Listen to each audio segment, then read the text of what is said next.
waits a second because he never knows if that's telling the truth. Good afternoon, good morning, good evening, wherever you might be in the world. Oh, what a week. So much has happened and there's so little time. And we are joined by the usual crowd, plus someone that knows what they're doing. So welcome to Yifei from Canada. And let's jump straight in with the Mavic Mini 2, or is it the Mini 2? I think it's the Mini 2 now. It's the Mini 2. There's no more Mavic in there. It's no just the DJI Mini 2. And what do we think? I mean, I must admit, I've been having some thoughts, and I think this is the first one since my P3P came out that I'm interested in buying. It seems pretty amazing to me. What do you think? Or are you committed? Are you obliged to say wonderful things about it? Only wonderful things.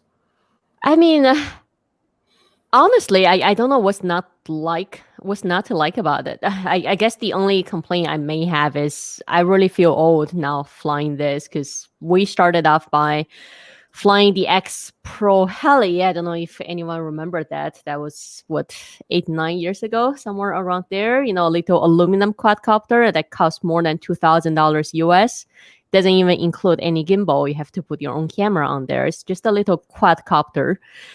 And it flew terribly, and it costed more than 2,000 USD. And now you've got, 500 and change. You can get the Fly More combo. This thing shoots 4K. It really handles the wind. I mean, obviously, the key highlights are you've got 4K now versus the original Mini 1, which only shoots 2.7. And you've got the Air 2 controller, which means you've got the OcuSync 2. So huge improvements on really the signal. The connection is huge. And also from just flight performance, this thing can really cut through wind. On the Mini 1, it's just so annoying that we're constantly getting the high wind warning on the Mini 1.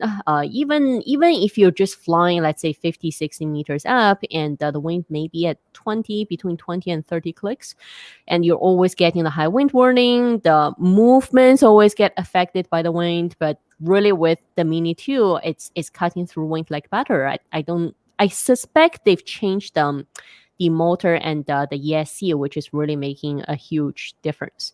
And on top of all that, we weighted this. This actually only is 240 grams or 239, I guess, depending on the mood of the unit. So when you put it on the scale, it's even less than the original Mini 1. The battery performance is actually better. I've been told that the Mini 1 battery is slightly heavier than the one in Mini 2. However, they are compatible, so you can put the Mini 1 battery in Mini 2, which really, I mean, from the history of DJI drones, I haven't seen any of their new models that can use the prior model's battery. So I guess that's a nice thing. But you will see reduced flight time if you use the Mini 1 battery, and you will see the weight of the aircraft going higher. But other than that, I mean, really, at least in Canada, you don't have to worry about regulations, right? You have to fly safely as usual, but other than that, you don't need pilot licensing. You're not bound by 400 feet. You're not bound by visual line of sight. So really, you can fly this as your imaginations can take you. Interesting. Has there been any incidents with sub 250 in Canada due to this really lax application of rules, no prescriptive rules? Nothing that's been reported, right? There's always the difference of what's happened or what's being reported or what's being enforced. So why would a heavier craft be any different? It's well, that's an interesting question. Maybe not for me, but for the boys or girls who were in the room that came up with the magic 250 grams number, or the beginning of time when they came up with a 2 kilograms number. It's supposedly it's some kind of risk analysis based on the weight and gravity potentially falling from the sky, what kind of damage this could potentially cause to the ground, and what kind of damage this can actually cause to aviation activities. On top of that, this uses a lithium-ion battery, so it's not lithium polymer, it's not LiPo batteries. So again, I'm not sure if that changes the game because it's not LiPo batteries. It's interesting, though, because I'm sure any incidents would have been reported regardless of any damage or risk or whatever. But the fact that none have been reported, I think it speaks to the actual level of safety that drones represent, that this risk has been wildly overstated. And the fact you can fly a sub-250 craft without falling out of the sky, without it endangering aircraft, without it falling into populated areas, means that larger craft would not automatically be less reliable or anything. So have the whole regulatory framework just been completely overdone? And we should actually be saying, well, look, let's have non-prescriptive rules. Let's just have that don't endanger people, property, or aviation. And then anything you do that does endanger people, property, or aviation can be prosecuted. But in the meantime, everything else is advisory. So I guess there's two sides of that. One is I see on forums all the time of people actually quoting on reported aviation incidences, right? And how many of them we've seen from general aviation who pilots allegedly reported seeing a drone in the air. I haven't seen actual hard proven evidence of a pilot or of a manned aviation pilot seeing an actual drone, right? What I have seen is a lot of people taking apart those reported data by saying if you're flying, at the general aircraft speed, which you gentlemen know better than I do, and that pilot can spot, let's say, a suspected quadcopter at, let's say, 4,000 or 5,000 feet above ground level, and they can be reasonably sure that that is, in fact, a white-collar quadcopter. What's the chances of that, right? Can an airplane traveling at that fast speed can actually see a hovering quadcopter? That's a question mark, number one. And number two is really, we don't know what kind of damage a quadcopter or, a drone can actually cause to a general aviation aircraft. So those are unknown factors. There's always the fear of something could happen, and obviously, everything else aside, human life on board an aircraft is always more valuable than drones flying in the sky. But I don't believe we should make decisions based on fear. It should always be based on facts, and I just haven't seen proven facts. Exactly. In fact, the collisions we have seen have shown how little damage even a larger drone will do to a manned aircraft. Yet, looking at North America, around the world, just this week there was a Malaysian mid-air between two helicopters. The aviation regulators seem to be focused so much on drones, they're losing sight of where the real risks are. Because in North America this year, there's just been a spate of mid-air collisions between manned aircraft. But they're more worried about drones, which have never caused any deaths, colliding with manned aircraft. I think it's time we gave them a wake-up call and said, get back to your core business, which is protecting manned aviation from manned aviation, because that's where people are dying. No drone deaths, no recreational multi-rotor drone deaths, but every week we see more people dying because manned aviation is the biggest threat to manned aviation. Steady now, steady. The basic rule of this broadcast is common sense is not permitted. And I thought that's why I'm here. Yeah. Oh, yeah. Well, you're permitted. That's okay. That's okay. But yeah, back to the Mini 2 a little bit. But actually, before we go, that tremendous news here. Our air traffic navigation services have started talking about how good UTMs are, and have already said, "Oh, what did I say?" I've already said that that it's going to be a great way of getting money back. They've already said it. So their opening gambit includes pay to play for model aircraft and recreational drones. Their opening gambit, that opening press release. So we've had it. That's so stuffed. But anyway, the Mini 2.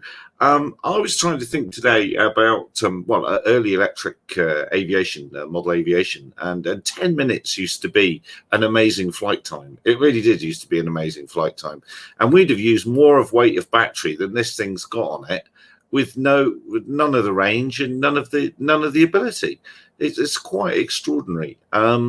Is this thing going to blow away the Skydio drone? We're about to test the Skydio too. I've got one with my team, and we just haven't had a chance to fully test it. Keep in mind, there's no obstacle avoidance on this, right? So really, flight performance and everything else aside, there's no obstacle avoidance. And I have to say that as much as I hate obstacle avoidance, sometimes I deliberately turn it off, especially when we're filming close to objects. It really gets annoying.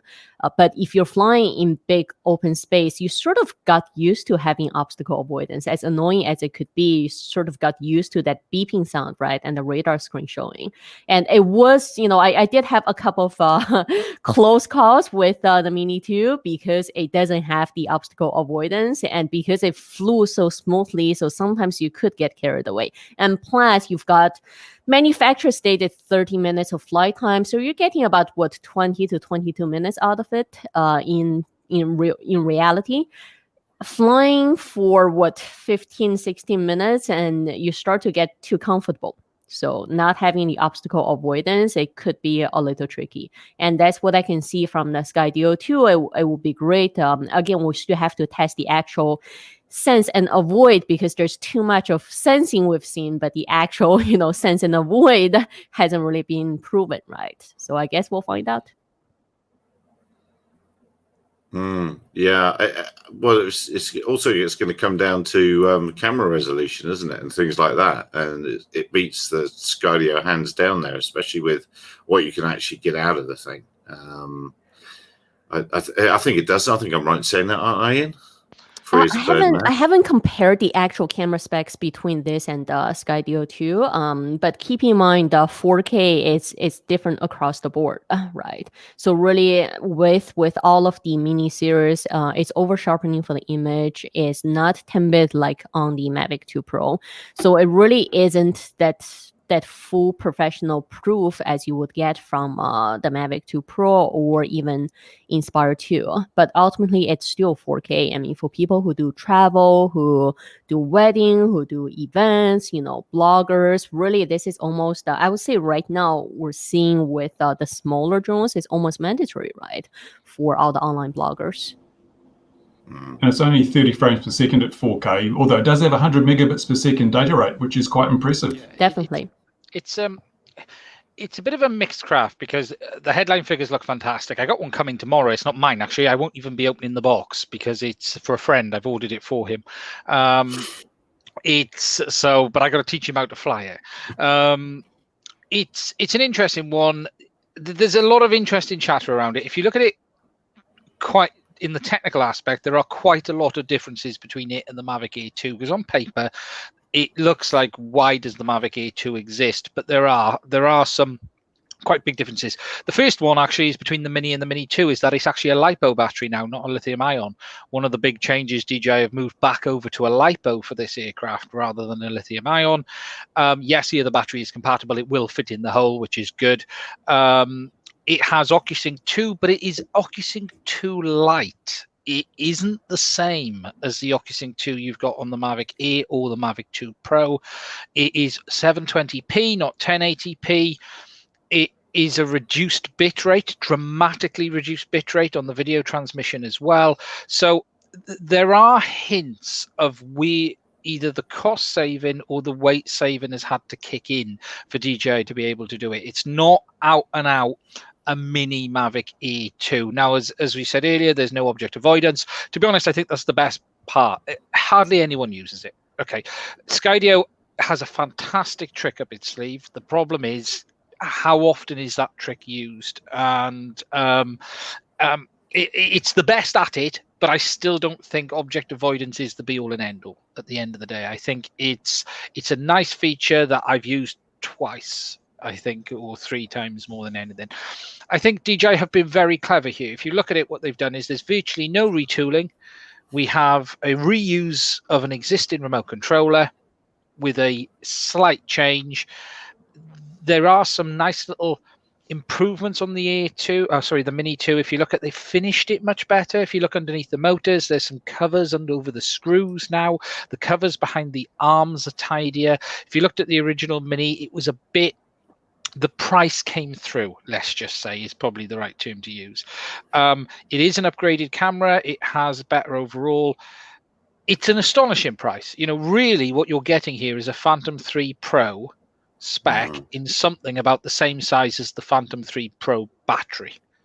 It is 4K the Phantom 3 Pro actually could only do 60 megabits a second. Thinking back that far on the Umbrella A9, this is doing 100 megabits a second. It's 30 frames a second. So what you're getting here is a lot. Is it really going to compete with the Skydio 2? No, I wouldn't expect it to in any shape or form. But what this is, again, is what DJI do best, is pick the product for the market.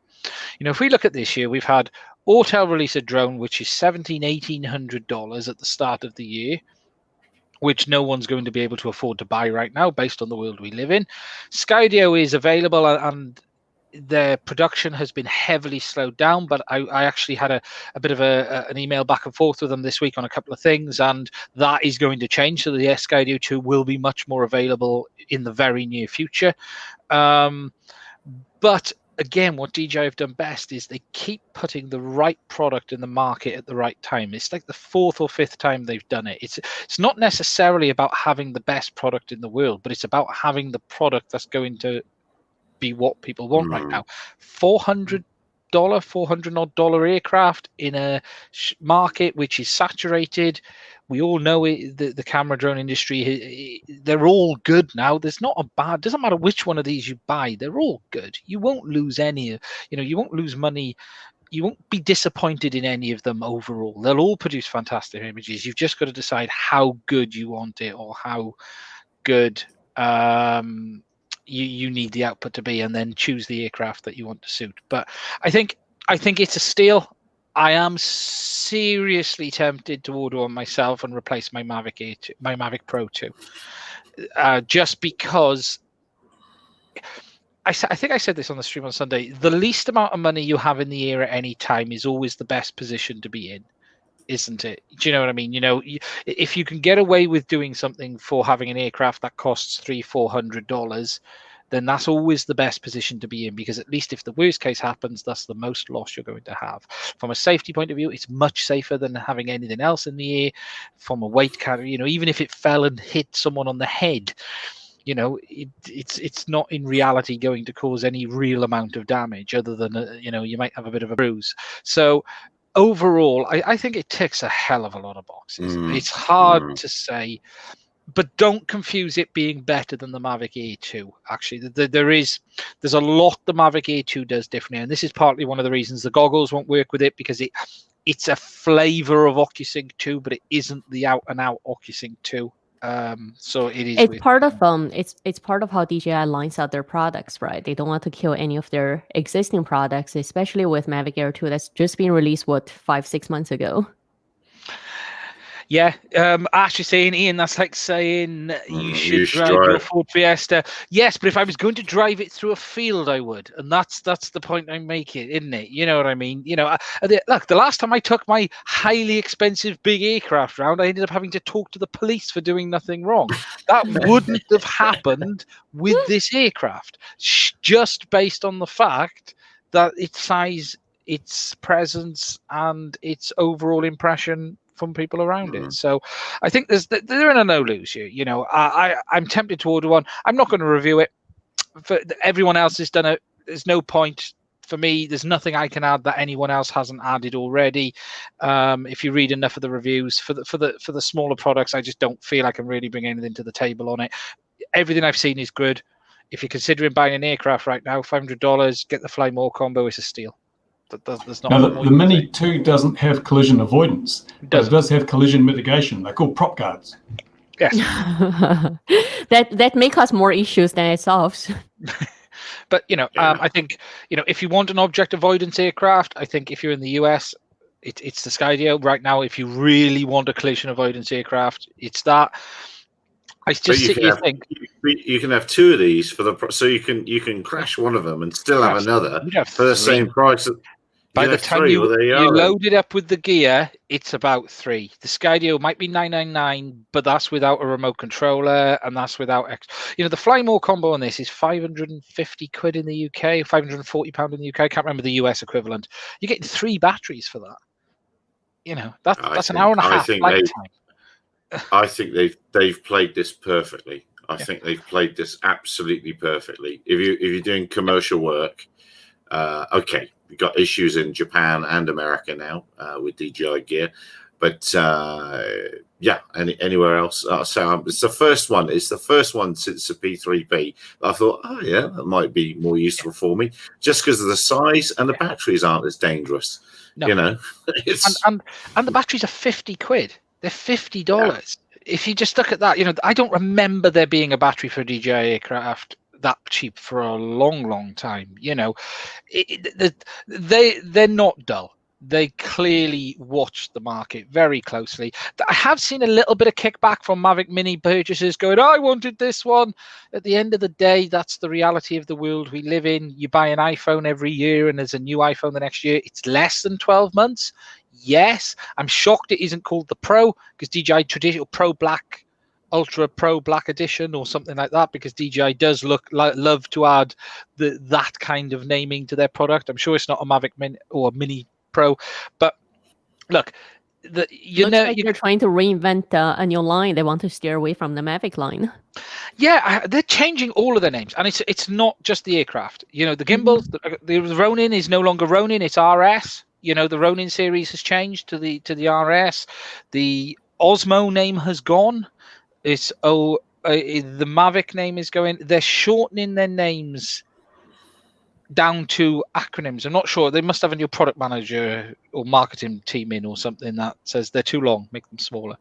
Use less printer ink, a lot less printer ink if you go that way. Huge saving on printer ink that way. Huge saving. The mentioned in the comments there by Alan. In fact, let's put that back up again. Talk about Philips selling their camera sensors to DJI, bigger numbers and camcorders. No wonder Sony are entering the drone market. So that's a good way to segue into that, really. Are they really entering the drone market? Now, Rumor Control has it that they're entering not only with a small aircraft, but the whole range through into the Inspire professionally sized thing. I don't think that for a second. I wonder if they're even... No, look at that worked for GoPro. Well, if anyone could, Sony could. Let's be honest. If anyone could make a great product, Sony could. But Sony's hemorrhaging money. They've been hemorrhaging money for 5, 6, 7, 8 years. All of the Japanese manufacturers have. Panasonic, Sony. There's been talk of Sony they're the #1 mirrorless camera manufacturer, yet there's always still talk of them not being able to survive. So do I think they're going to go out and spend big money on the drone program? No. They've recently signed a deal with that A company, which I'm not going to mention any more than that. They're heavily involved with drone code. I think what this is systems and more integration than out-and-out products. And you might see them work closer with the likes of FreeFly, someone like that. Aren't they doing electric vehicles as well? They seem to be trying to throw their little sort of throw teasers out everywhere, hoping some of them will stick and they might find a new industry sector to operate in. But I don't think they're going to be very much into the drone segment. It was more or less just an announcement that we're looking at it, not we're going to do anything, wasn't it? Yeah. I think there was a 15-second YouTube video. Yeah. And that could have been anything. That could have been an Alta. It could have been, it could have been any of the aircraft, didn't it? If you do look at likes of Sony, Panasonic, the big Japanese conglomerates, the big traditional 80s electronics companies, they've all lost their way. The Sanyo is virtually gone. Remember, Sanyo was a massive brand for years, and the Koreans have really dominated the consumer electronic industry. LG, Samsung, and Sony and Panasonic have struggled to be relevant since. I don't know about you guys. I wouldn't even consider a Sony telly right now. If I was purchasing, it wouldn't even be on my radar. So these companies have struggled to really find a new home for their brands. And cameras has been one area. Don't get me wrong. Sony are outstanding at what they do, as are Panasonic. And me and Bruce are massive Panasonic fans ourselves for their range of cameras. But I'm just not convinced they've got the background money to really start pushing against someone like DJI or anyone else. I wonder after DJI bought Hasselblad, how much of camera sensors they're actually getting from Sony and how much they're trying to get from Hasselblad instead. Well, I believe Sony make pretty much every sensor anyway, even in the Hasselblad. You mean the Hasselblad camera? Hasselblad, yeah. Sony own the foundries for pretty much everything, and that's part of what props them up over the years too. So DJI probably sell more sensors than GoPro now, I would expect more than likely. I would say DJI across their range of products, DJI are a massive player. Sony are not going to upset them in any time soon. So I just think it's more around this deal we've seen signed and something like that. That's what I think it is. I'd love to see one. It's hard not to like Sony gear. That ad was really inspired by DJI, or that video was really inspired by DJI videos, wasn't it? It was like a direct knockoff. Let's show them enough just to get them confused. And I was a little bit disappointed in that copycat element to that video. It was. Come on, Sony, try harder. Is this really more about the rule change? The talk in Japan, and is this just Sony saying to the government, "Chuck us a load of money and we'll make you something"? This could simply be as much as that. Ashton, agree with you. Ashton, like it. Sony, Sony, Samsung and LG have been really pushing the TV world, massively, and the Sony brand has fallen in the UK. There's hardly any Sony. Funny enough, I have a Sony bedroom TV I bought for my daughter 2 weeks ago in a new bedroom, and it's fantastic. But there's hardly any available. Where's the USP? They used to have the Trinitron. That was their big, unique selling point, and that was their breakthrough, the technology they owned and patented. But now, I can go down to the local store and I can buy a 45-inch flat screen LCD LED TV for $400 New Zealand. If I want to buy a Sony one, it's going to cost me 3 or 4 times that. What am I getting for my money? Nothing, actually, except the brand. And the Sony brand is recognized, but it doesn't offer me as a consumer any real tangible benefits, because it doesn't matter what TV set I've got. If it breaks down, I have to throw it away and buy a new one these days. Well, if I remember, the last time I checked, and I'm just checking this now, is Sony were no longer making their own panels in their tellies, and that was a real sign of them moving away from the consumer electronics side. They sold the factory, and I believe they're using LG or something. LG, I believe. It's LG panels now. Yeah. Yeah. It's really interesting with the panels things, because there's only a few panel manufacturers, big ones out there now.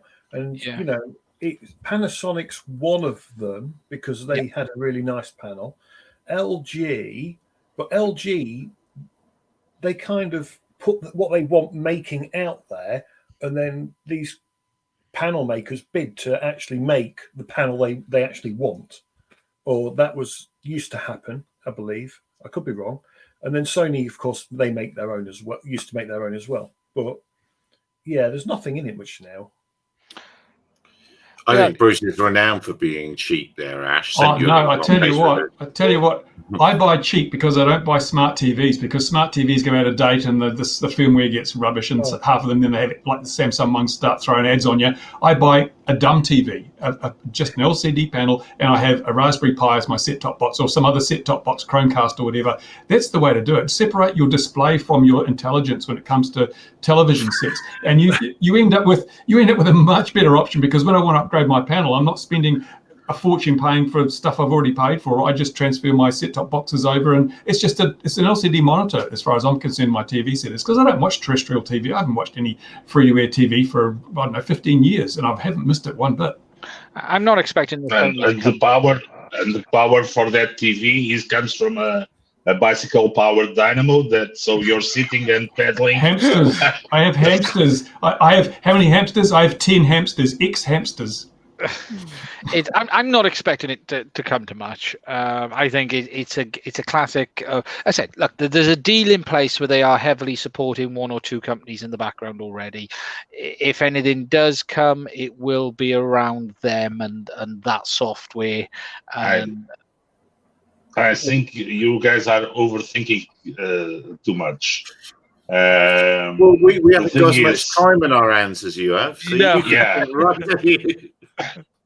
Now, the thing is, come on, guys, there are a few other companies that have drones, and they have very niche markets, and they produce the drones for those niche markets. Yeah. And look at the guys at FLIR. They have their own drones. They are not complaining. FLIR bought Ariane Skyranger. which Yes. is based outside of Yes. just outside of Toronto in Waterloo. And we trained a lot of the police officers here who used to use Ariane Skyrangers because there was a lobby thing with Transport Canada on the compliant units back, before the pilot licensing time. And I can't tell you how many stories I've heard. People bought what back then was more than somewhere around $75,000 to $90,000 just for the base, for the quadcopter, right? And I can't tell you how many of them flew away. Not necessarily because they're badly built. I mean, they're good units, but the user experience just let's just say user experience for people in public works just wasn't that great. And You didn't train the RCMP people that flew the drone into the helicopter, did you? No, luckily we didn't train any federal people. We were training only the locals. No, but that's the point. So some manufacturers are still producing drones to very specific markets. And this announcement from Sony might be for a very specific market. We don't know. It's just hearsay. Or He's gone away. They did hint that it was for the movie industry. Yeah, if you look at it as well, it said come talk to us, didn't it? If you notice, it was very much, if you're interested, come talk to us. So yeah, it might happen. I'm not expecting it to be anything. I'm not expecting to see you picking up a Sony drone in Best Buy anytime soon, put it that way. It would be nice to see some drama and some competition in the hardware industry, besides just even with the niche markets, even with Skydio, even with Autel, it's still heavily DJI dominated. I mean, really, it would be nice to see some kind of competition, worthy competition going on.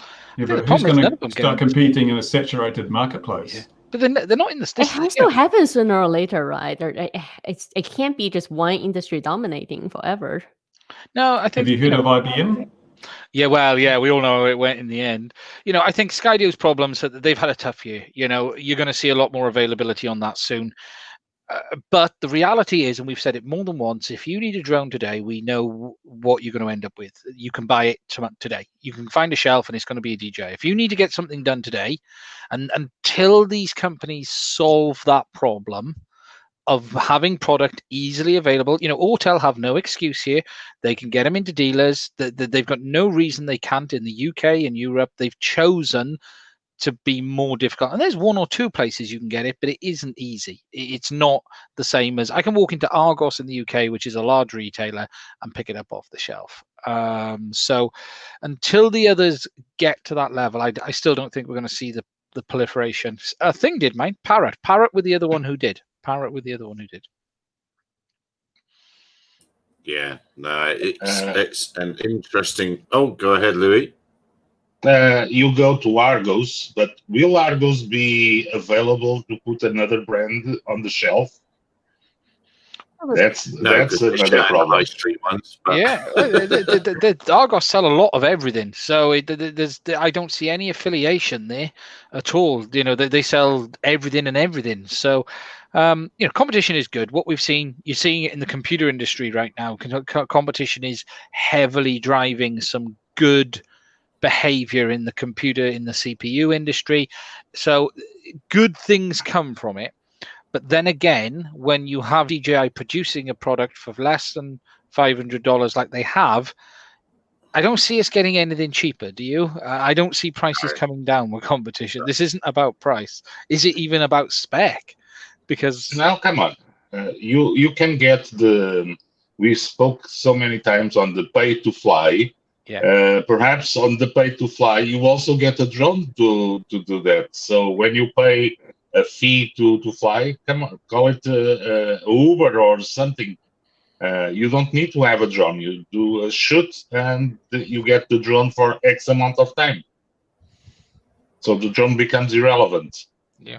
What would be nice to see? What would be nice to see from stats is rather than comparing, who are the mass markets that are just buying the drone and not necessarily using it for work.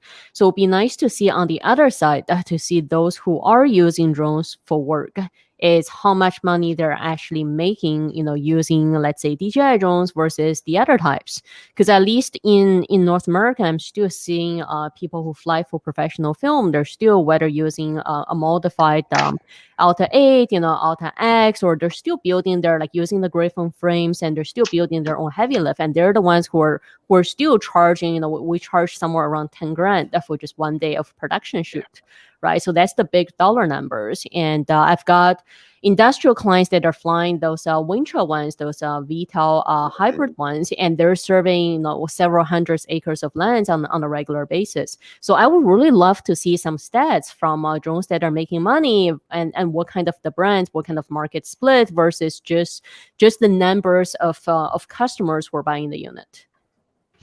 I think a large chunk of money in the commercial world is being made by various types of fixed wing aircraft. They're flying longer jobs. I think, as a whole market, I think the money being made commercially I think people would be surprised at how little money is being made using off-the-shelf multi-rotors. I really don't think it's as big a thing as people would hope it is.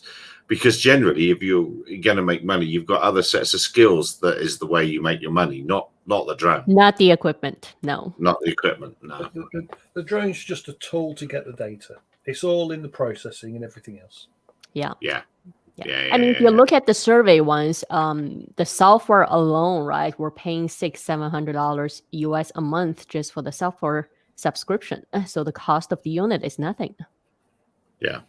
I think a lot of people would be quite surprised, but none of us are. So anyone that's in it is not at all surprised that that's where the money is. Mine, having said that, Louis makes lots of money with his DJI drones, but not in the last 6 weeks. Anyway, moving on very swiftly. No, I can't bait him. That's the sort of thing I'd like to take photos of, really. But anyway, remote ID. What has that new Mini got in it? Has it got ADS-B in, or has it not got ADS-B in it? I don't believe it's got ADS-B. It still has that remote identification in the app. I haven't checked it out to see how it actually works. No, if I remember, they had a 250 gram get out. Every new drone over 250 grams would have ASense, not these. So, but how much of that is actually being used right now, even with that's what I want to start talking about, because in England there's a big change to Cap 722 now. For about, I don't know, for about a good 6 months, we've generally ranted about remote ID on here, if not a bit longer, saying everyone's going to have a big surprise. It is coming. And it is coming with a vengeance now everywhere. And the UK have just, in the new Cap 722, changed the wording. I don't know which Mr. Shiny Head or Ian, who wants to pick up on that, on the wording change? Well, I mean, it was always interesting because, we've known the new regs are coming. Cap 1789, I'll get it right this time. Cap 1789 always said that remote ID was about privacy and security. There was it was blatant, it was there. That's the reason for remote ID. And then Cap 722, and at what point they decided to change the wording, because obviously the regs, they knew it was all coming. At what point did they change it to security and law enforcement? That's what remote ID is all about now. It's not about anything else other than, for law enforcement. And that's my only bugbear with it. To be honest, if remote ID, if we've got to have it, if manned aviation has it at the same time, because this little widget will fit on that Cessna, it will fit on that microlight, don't just, not just us, everyone, then I don't have a problem. But the law enforcement bit was just, where did that happen? I actually have a freedom of information request in. I want to know when they chose that, because, the last Cap 1789 was what, 6 months ago? 8 months ago? So when did they? When did they do it? It's just curiosity, to be honest.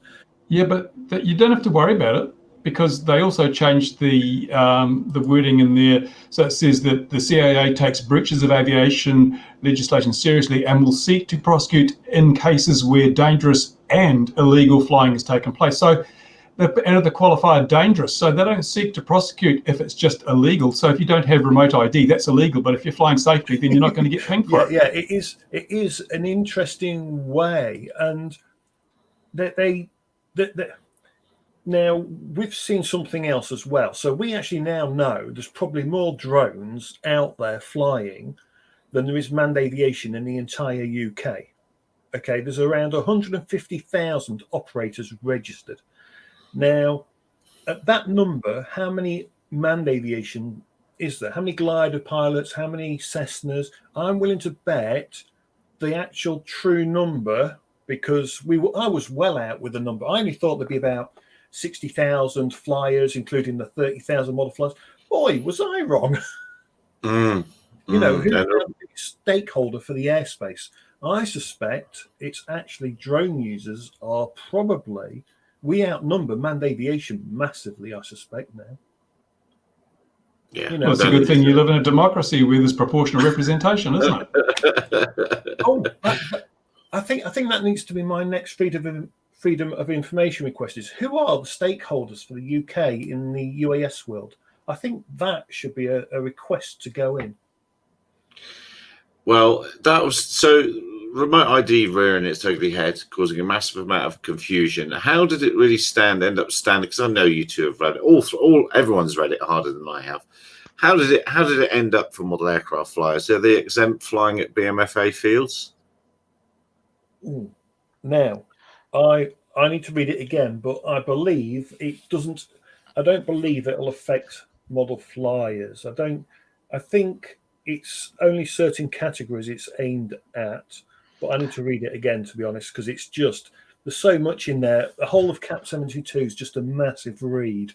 I think they've separated out, haven't they, model flying into a separate category? But there are some very strict. There were some very strict conditions to that. I haven't got fully through it yet. I'm only touching it. You know, I've touched on the bits which are what we thought they were going to be, and it was always down to security. I had a meeting about the commercial drone show in London. I was invited to have a chat with someone about some stuff which I can't talk about, but let's just say counter-terrorism is a very, very big eye in the drone industry, and it will drive a hell of a lot of the legislation. And regardless of what we feel, what we think perceived reality is, they have total control of what they want people to be able to do. And their number one fear was Gatwick, regardless if we believe it or not. If you just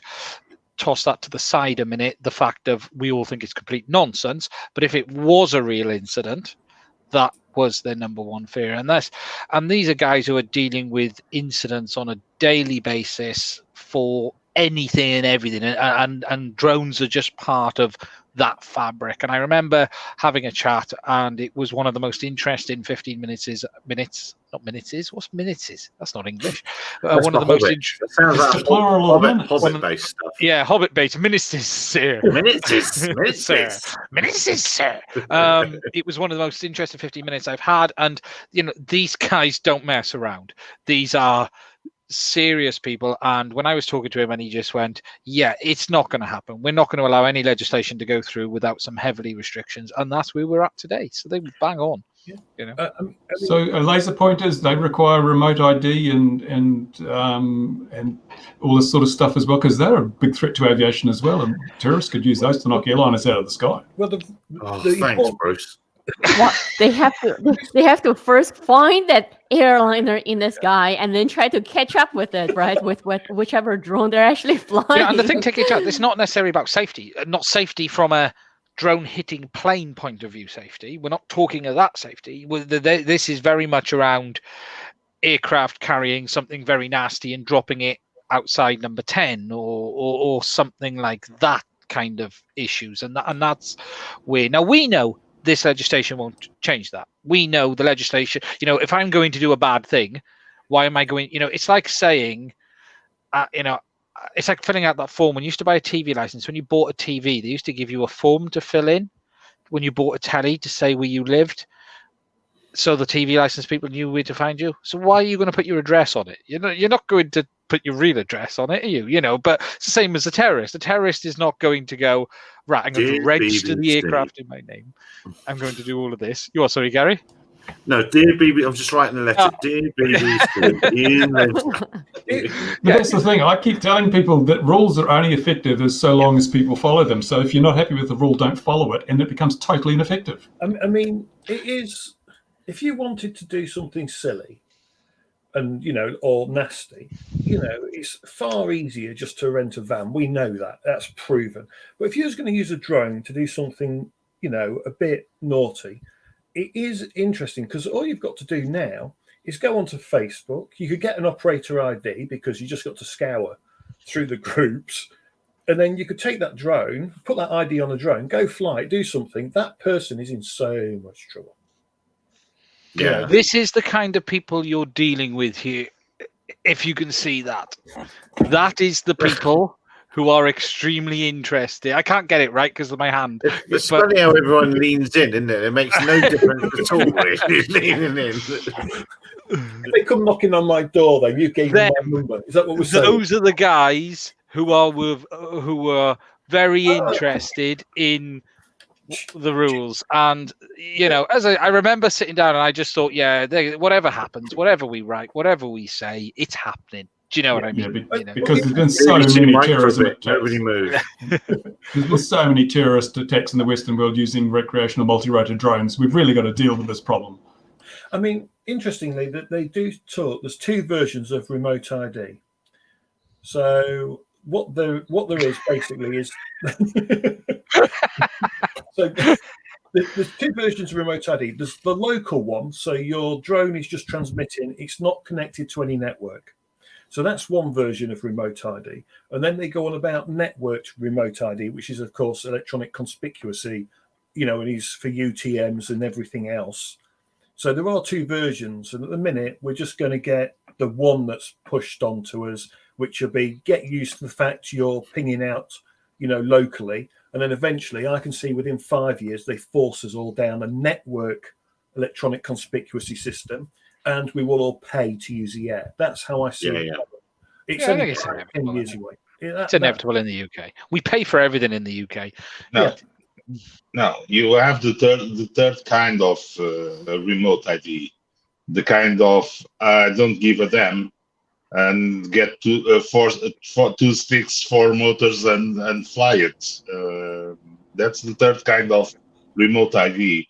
And are the authorities going to control every shipment of motors, carbon fiber parts? So, come on, guys. The daft thing is, there's far too much legacy stuff out there.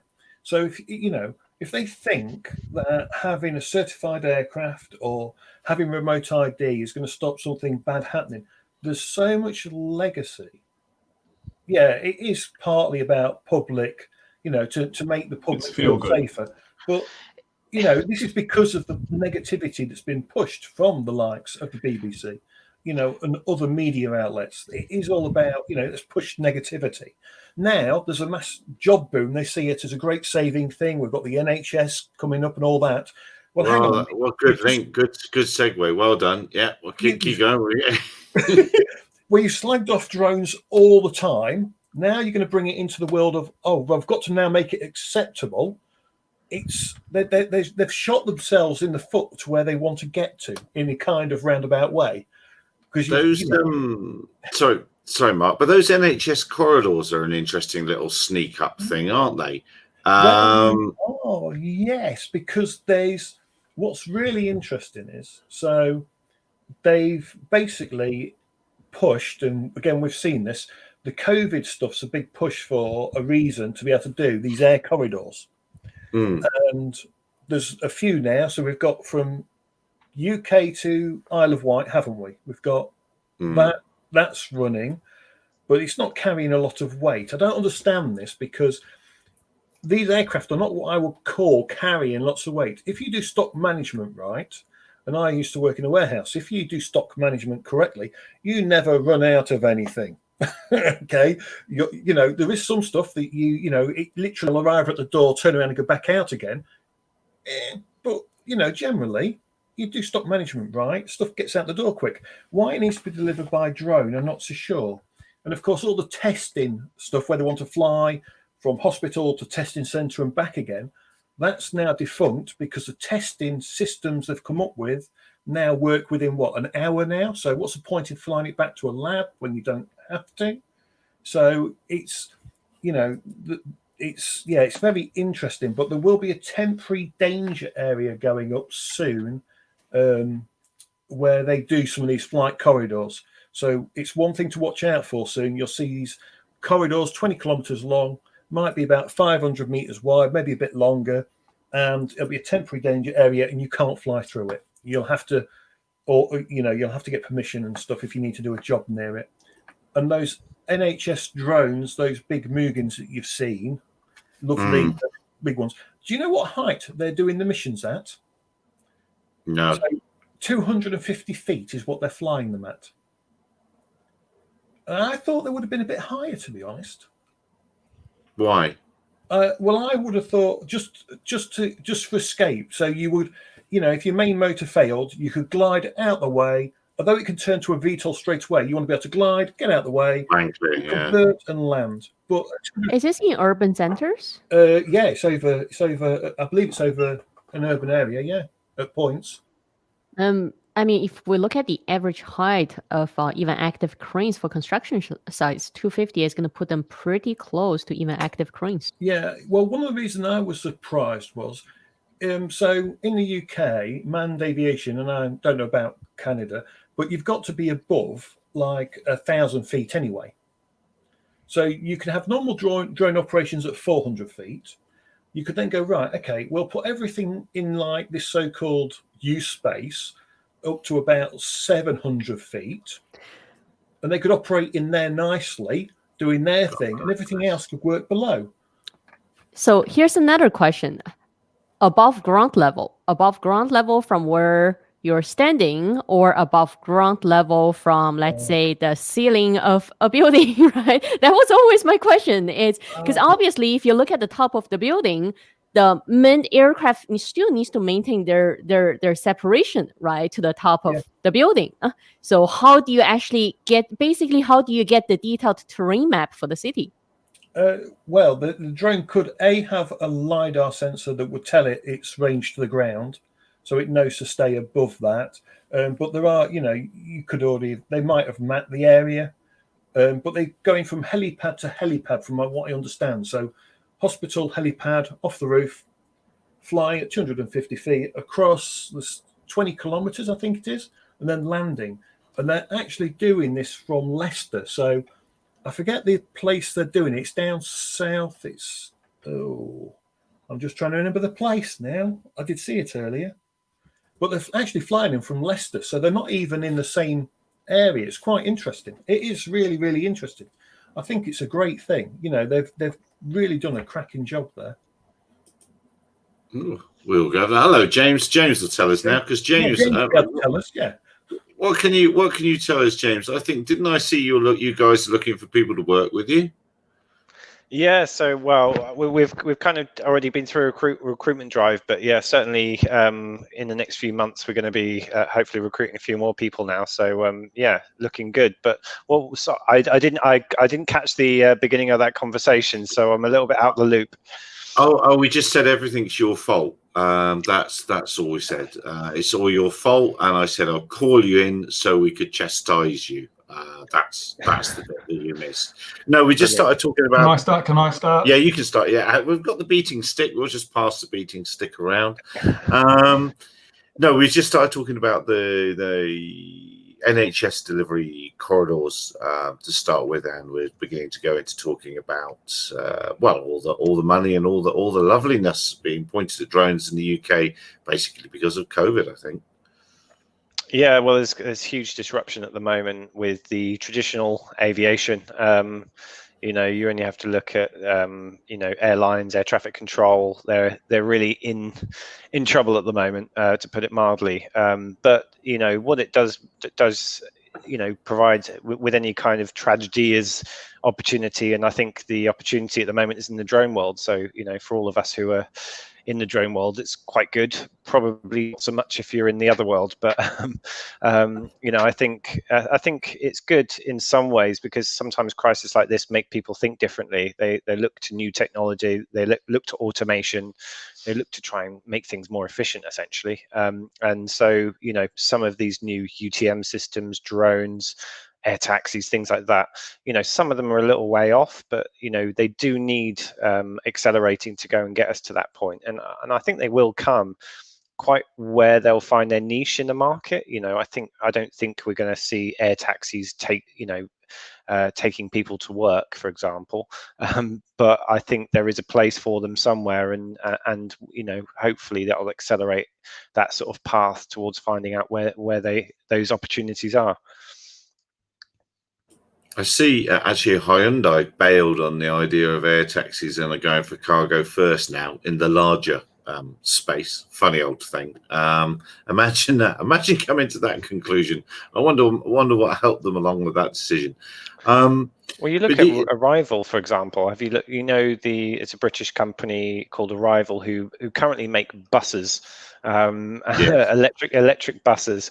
And sometimes they say that the more boring things are generally the most lucrative, but they've gone for large cargo delivery drones as well, which kind of fits in with their sort of electric buses. And yeah, I think there is a big market for that.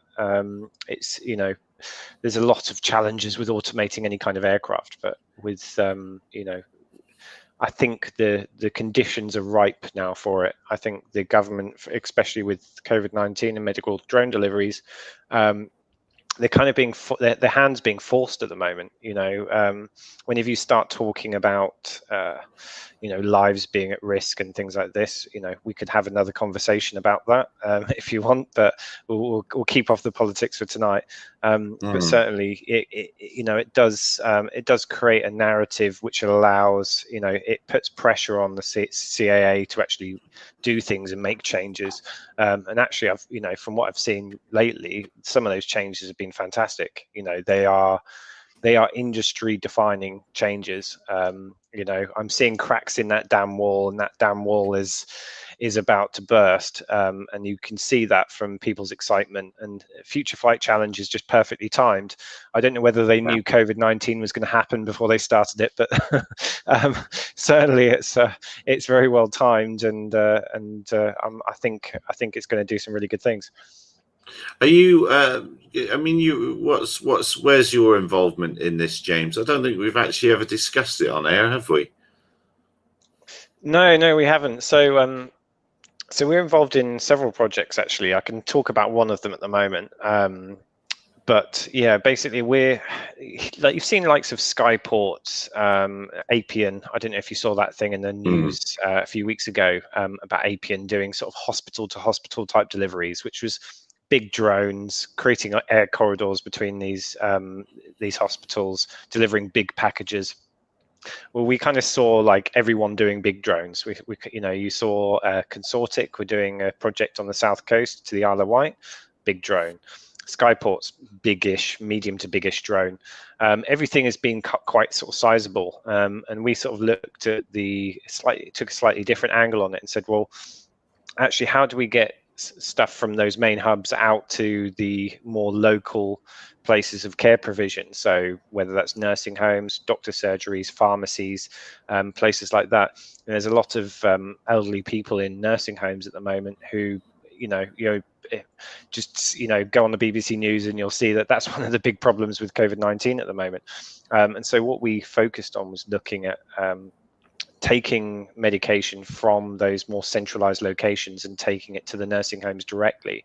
So you're not actually having to have people turning up and passing medication across to the care workers. You actually avoid all of that contact between people, and also able to sort of, we're probably not going to be involved in doing the bulk deliveries, but it's more of a case of, this patient needs such and such medication, can we order that, and then it can come to that location. So there's a lot of work to do to be able to deliver that, but it's more of a, not a main hub to type delivery, but sort of smaller hub to spoke type delivery, if that makes sense.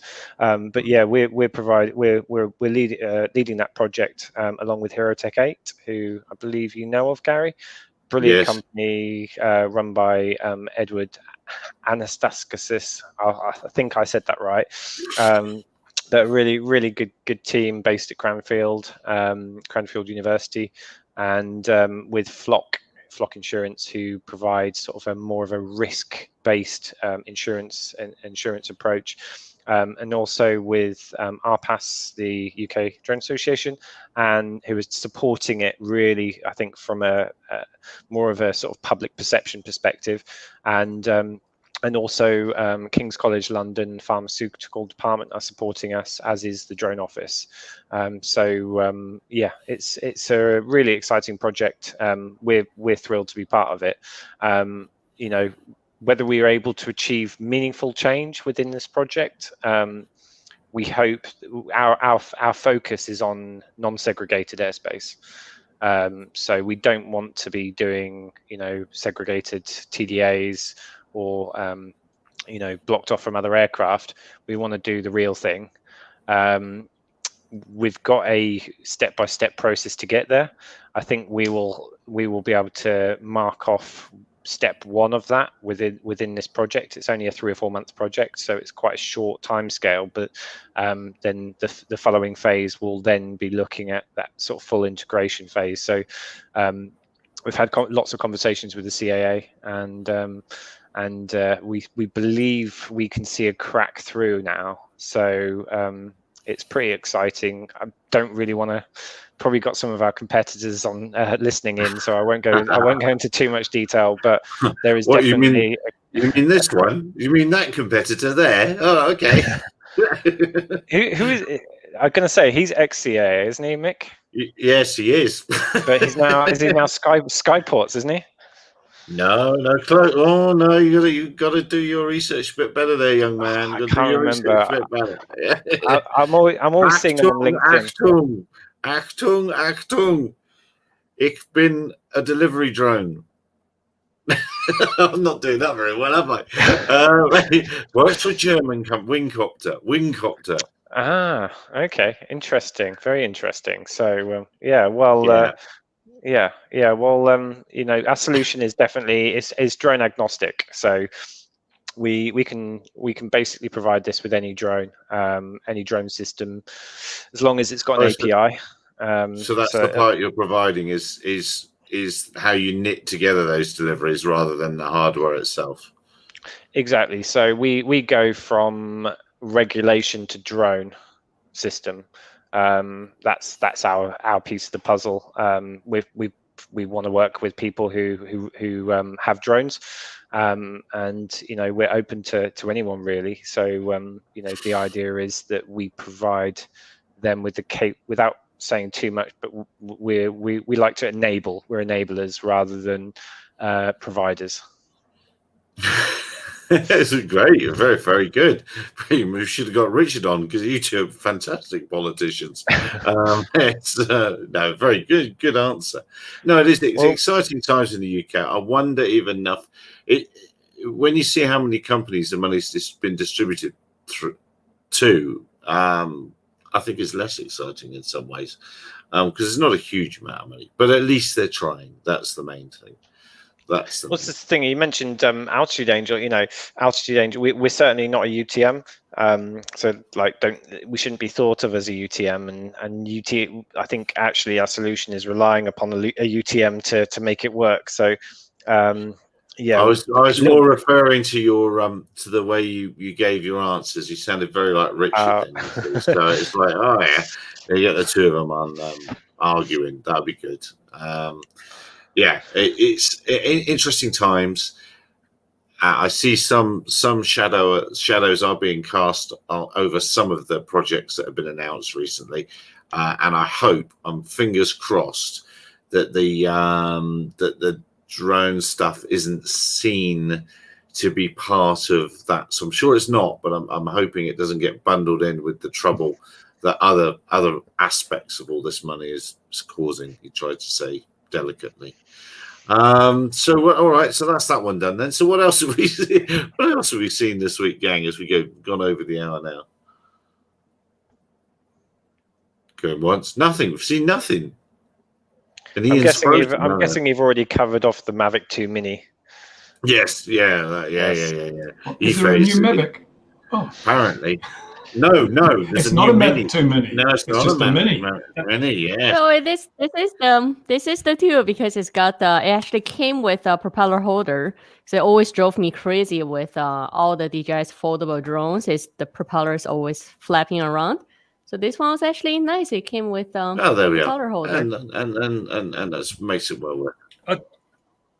And you can tell. So when you get one, you can tell because the front on the Mini 1, this was just decorational, right? On the Mini 1, this is just solid.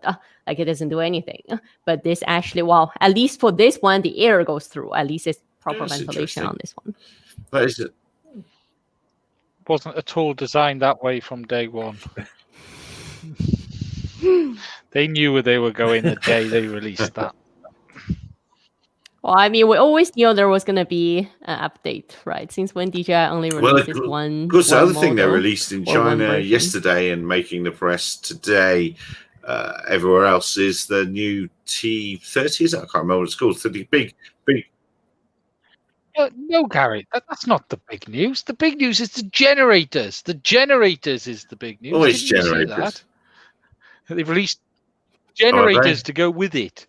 2 petrol generators to go with it. Oh, is that to support the charging of 1 bajillion batteries? Yeah. Yeah. It's not the drone that's important. It's the generator. Well, I missed that in the Chinese press releases yesterday when I got it out 24 hours ahead of everybody else. I'm very sorry. I haven't even bothered to look at it today. It's funny you say that though about sort of power, because I always remember back to the days of the Falcon 8 where you would turn up on site, you would get through 20 batteries in a day, and then they brought out the Falcon 8 Plus. And you'd think that they'd have like a charger which could charge 6 to 8 batteries, but no, 1 battery per charger. So you'd be sat there with extension cables within extension cables, and like literally your hotel room was flashing up like a disco while you're trying to sleep.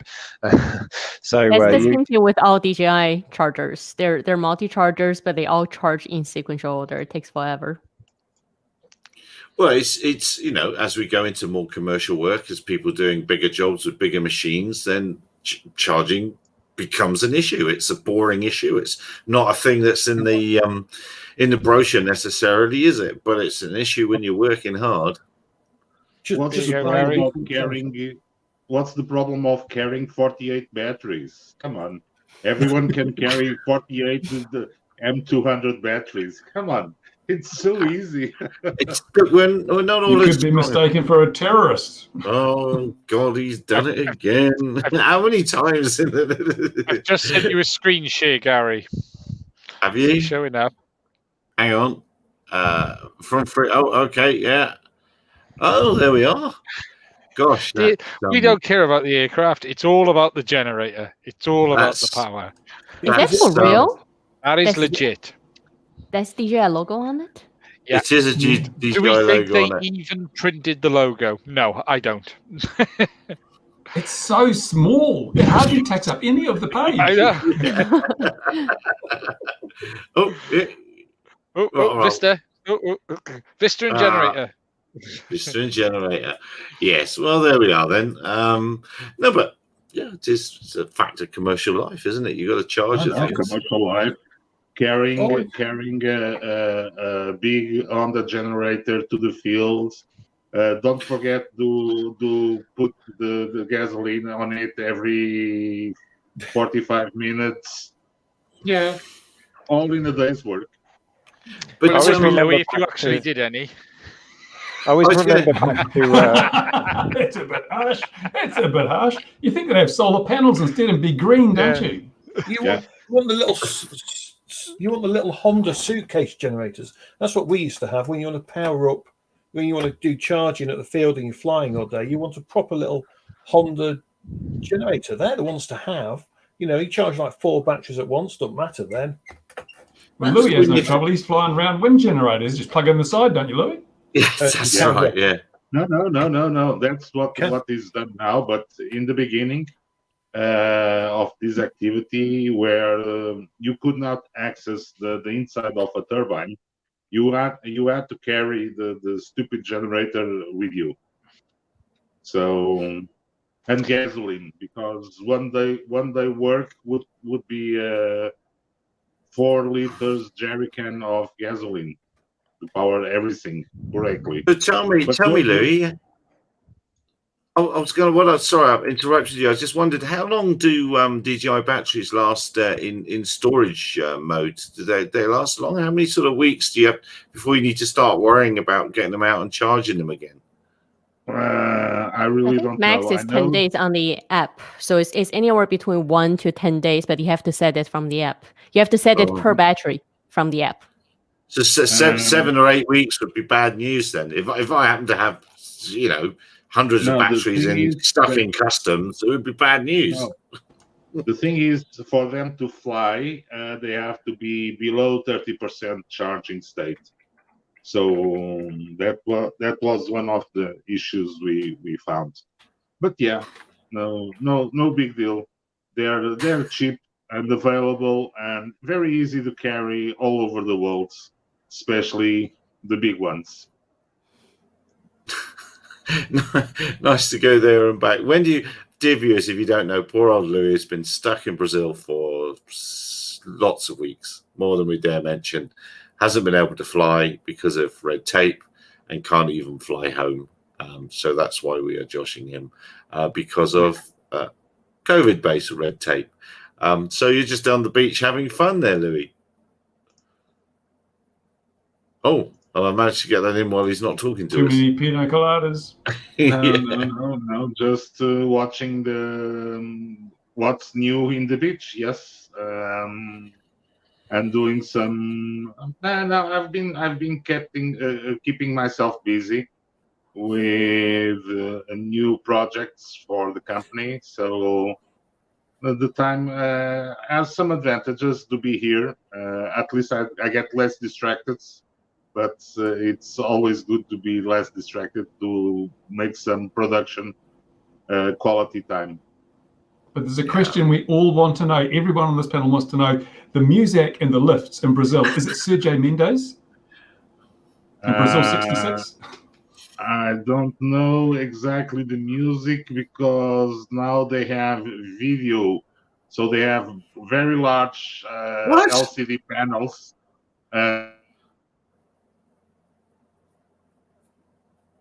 Menus and someone,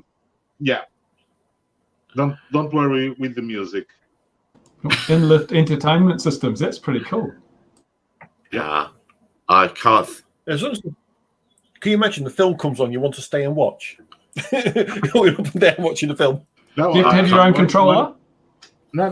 One of the days, I went to the 21st floor and down because I was reading the entire menu list.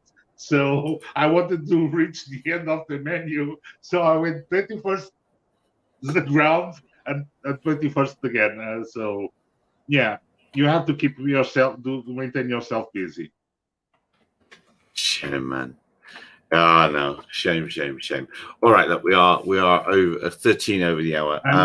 Gary, have you updated your Arduplane vehicles? 2.4, whatever it is, all my simulated ones at the moment. Yeah. Yeah, you haven't updated. I'm going to report you to Twitch. I haven't updated any of them. I expect Trish will be after me for something or other anyway. They're always, all of them are always after me. Look. Aero Modelers Plan Service. Come on. Yeah, come on. I've been printing those today, and I thought, because in these times everybody's reading books and things, and I just don't read books. So I thought I'd read books, but I foolishly fell into the trap of reading really old Aero Modeler magazine PDFs, and I have discovered no end of things that I half knew I'd seen before. that are currently being reinvented as the latest and greatest thing. You know, that cycler gyro with the rotating wings quad thing that's kicking about. There's imagery from the 30s that looks just the same. And it's Where did you find these PDFs? there's a I can't remember what it's called. It's called Model Aircraft something or others. I'll remember and I'll send you the link. It's on my phone. I'll look at my phone later and I'll send you the link. But yeah, it's all from the 30s and 40s, all manner of things. So of course I've got to build something old and say, look, that's what they thought then, and I bet it'll work.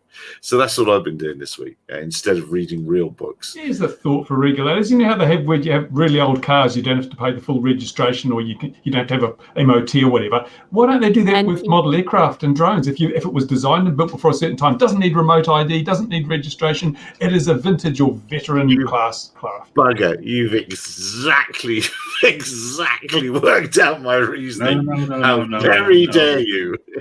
No, Bruce, you'll get a vintage license plate that you have to attach to the model. Don't worry. So my remote ID will have valves and rheostats and things on it. Oh, hello. I have to ask James, that PDF you just dropped in, that's going to affect us as well? No. So so I just shared that amongst us lot, but maybe it's worth dropping it on the YouTube. All right, YouTube okay, I'll Gary, do that.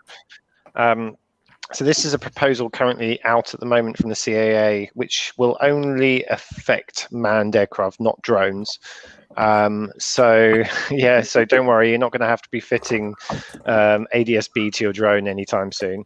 But don't worry, there's other things that are probably going to come up which you're not going to be happy with. We don't know the details of those yet, but with regards to this, what it basically means is an ANSP is able to set up a TMZ, which means that aircraft have to be conspicuous.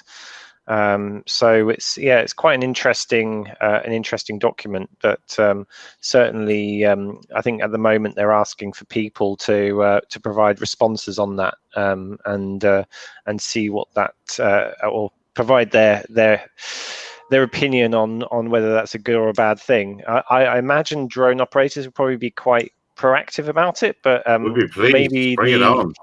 maybe the general aviation community might not be quite as pleased having to dodge around all of these TMZs everywhere. Or they can just put an ADS-B on board, and then they don't have to worry. They can just fly wherever they want then. So, but yeah, that's kind of something that's out at the moment. I think they're looking for consultations until 18th of December, as it says there. Yeah. So yeah, that's some quite interesting things that's happening at the moment in the UK, and I dare say that there's going to be similar kind of initiatives, I think, in other countries as well as time goes on. I kind of see it as quite an enabling piece of legislation. I won't say any more than that. I've got a ticker for that. Look, because that's what that is, and this is one we've predicted for a long time. That's what would end up happening for GA, is that unless they were properly equipped on your bike. So can I ask James what he thinks to the remote ID then, as well? Because I think it's a good thing, apart from the work with law enforcement, of course. Well, remote ID is a security component, isn't it? It's all about security. No, Cap 722 changed it. They clearly state it's for law enforcement, James. They literally changed the words. Yeah. So law enforcement security, that's what I mean, basically. It's for people who are flying around doing something they shouldn't do, and people being able to find out who they are. Basically, it's not about safety, put it that way. It's definitely not about safety. It's about security, law enforcement, compliance, whatever it is you want to call it. But it's not a safety. It's not a safety system. It's a security system. But I get that. It's just the way they changed it in Cap 722, because before that, they always said it's about security and privacy. You know, they were quite clear. Everywhere else, it's just that curveball when they brought the enforcement word out. You know, law enforcement. Because let's face it, if we're going to follow the law, we're going to put the device on it. However, would I put it on to do a drug run to a prison? Let me think about that just for a second. No, I wouldn't, would I? No, exactly. Yes, But in the same way, would you go and put a number plate on your car if you're about to go and commit a robbery, or would you have a valid number plate? People change them and drive through speed cameras. People do that. That's yeah. No, I don't really have a huge opinion on them, except that I think you should like have to pass some kind of eligibility criteria to be able to see what that data is. That would be my only concern. You know, I don't care if Mr. Policeman down the road can see who I am by flying my drone. I'm not so worried about that. It's if, you know, Joe Blogs around the corner can see who I am and where I'm flying from. That's the bit which is more concerning, because assuming we don't get run by a fascist state, then hopefully the police are doing it for the right reasons, and you know, they're there looking out for the general public and trying to make sure that everyone is, you know, is doing things safe or doing things as they should be. But I think if the general member of the public or companies, corporations could get access to that data, and there's many ways that could be abused for the wrong reasons. So I think as long as that data is encrypted or kept private somehow, apart from law enforcement or maybe some other organizations who you know, MI5 and people like that, then I think in general I think we've got bigger battles to win, put it that way. Well, currently the requirement is, of course, that anyone with one of these can see what's going on up there.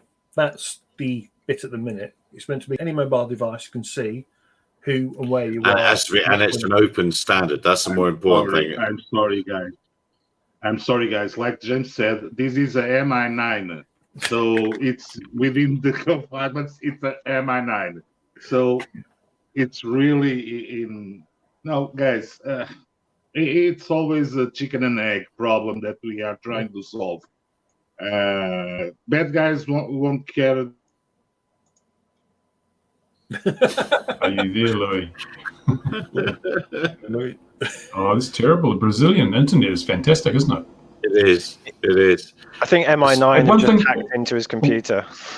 One thing with the new cap, and notice also for FPV flyers, they'll be really impressed because it acknowledges that you can hear an aircraft before you can see it when you're flying a drone. So I would then say, why again do we need to have observers when we're flying FPV? If we land as soon as we hear an aircraft, the observer's role is redundant, and in fact, it's just one more person who's at risk in the operations area.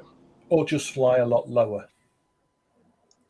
And Silent Witness says that of hearing the aircraft, there are some helicopters flying right by here, and you can only hear it. And I'm not flying, so I'm not paying attention to anything. I can only hear it 1 or 2 seconds before it flies by. But you got COVID. I say, no. No, the thing is, the helicopter is very silent. Is one of those Airbus helicopters. Airwolf. I saw that movie.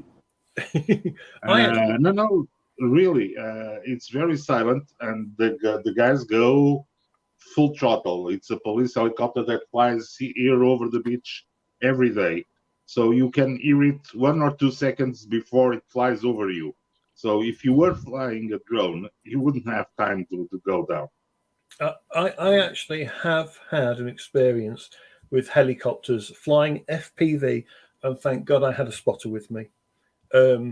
Because when the military in the UK fly low, they were tree hugging the son of a... And the worst bit was, it wasn't where I was or anything. I managed to put myself to one side, but the helicopter blades, as they came past one way, I just lost all my picture feed, everything, my OSD, everything. The aircraft was just circling because I was just held it in a circle doing this while my spotter is telling me exactly what's going on. And I just held it. And he goes, Yeah, the helicopters are now passing us, and as they came past, I just lost everything. They completely wiped me out. And then as they went away, I got my picture back, and I could come back, landed the aircraft, swore, and then went flying again. Yeah. Well, the thing is, if you're flying something like, if you're flying a mini quad or a freestyle drone, you just hit the disarm and it falls to the ground. Yeah, and you should be flying over people or property, so that's not an issue. So I still don't think you need an observer in many cases. This was a Skywalker, so I was flying the top wing Skywalker plane. Yeah, I don't tend to do FPV quadding too much. I'm more of a fixed wing guy typically.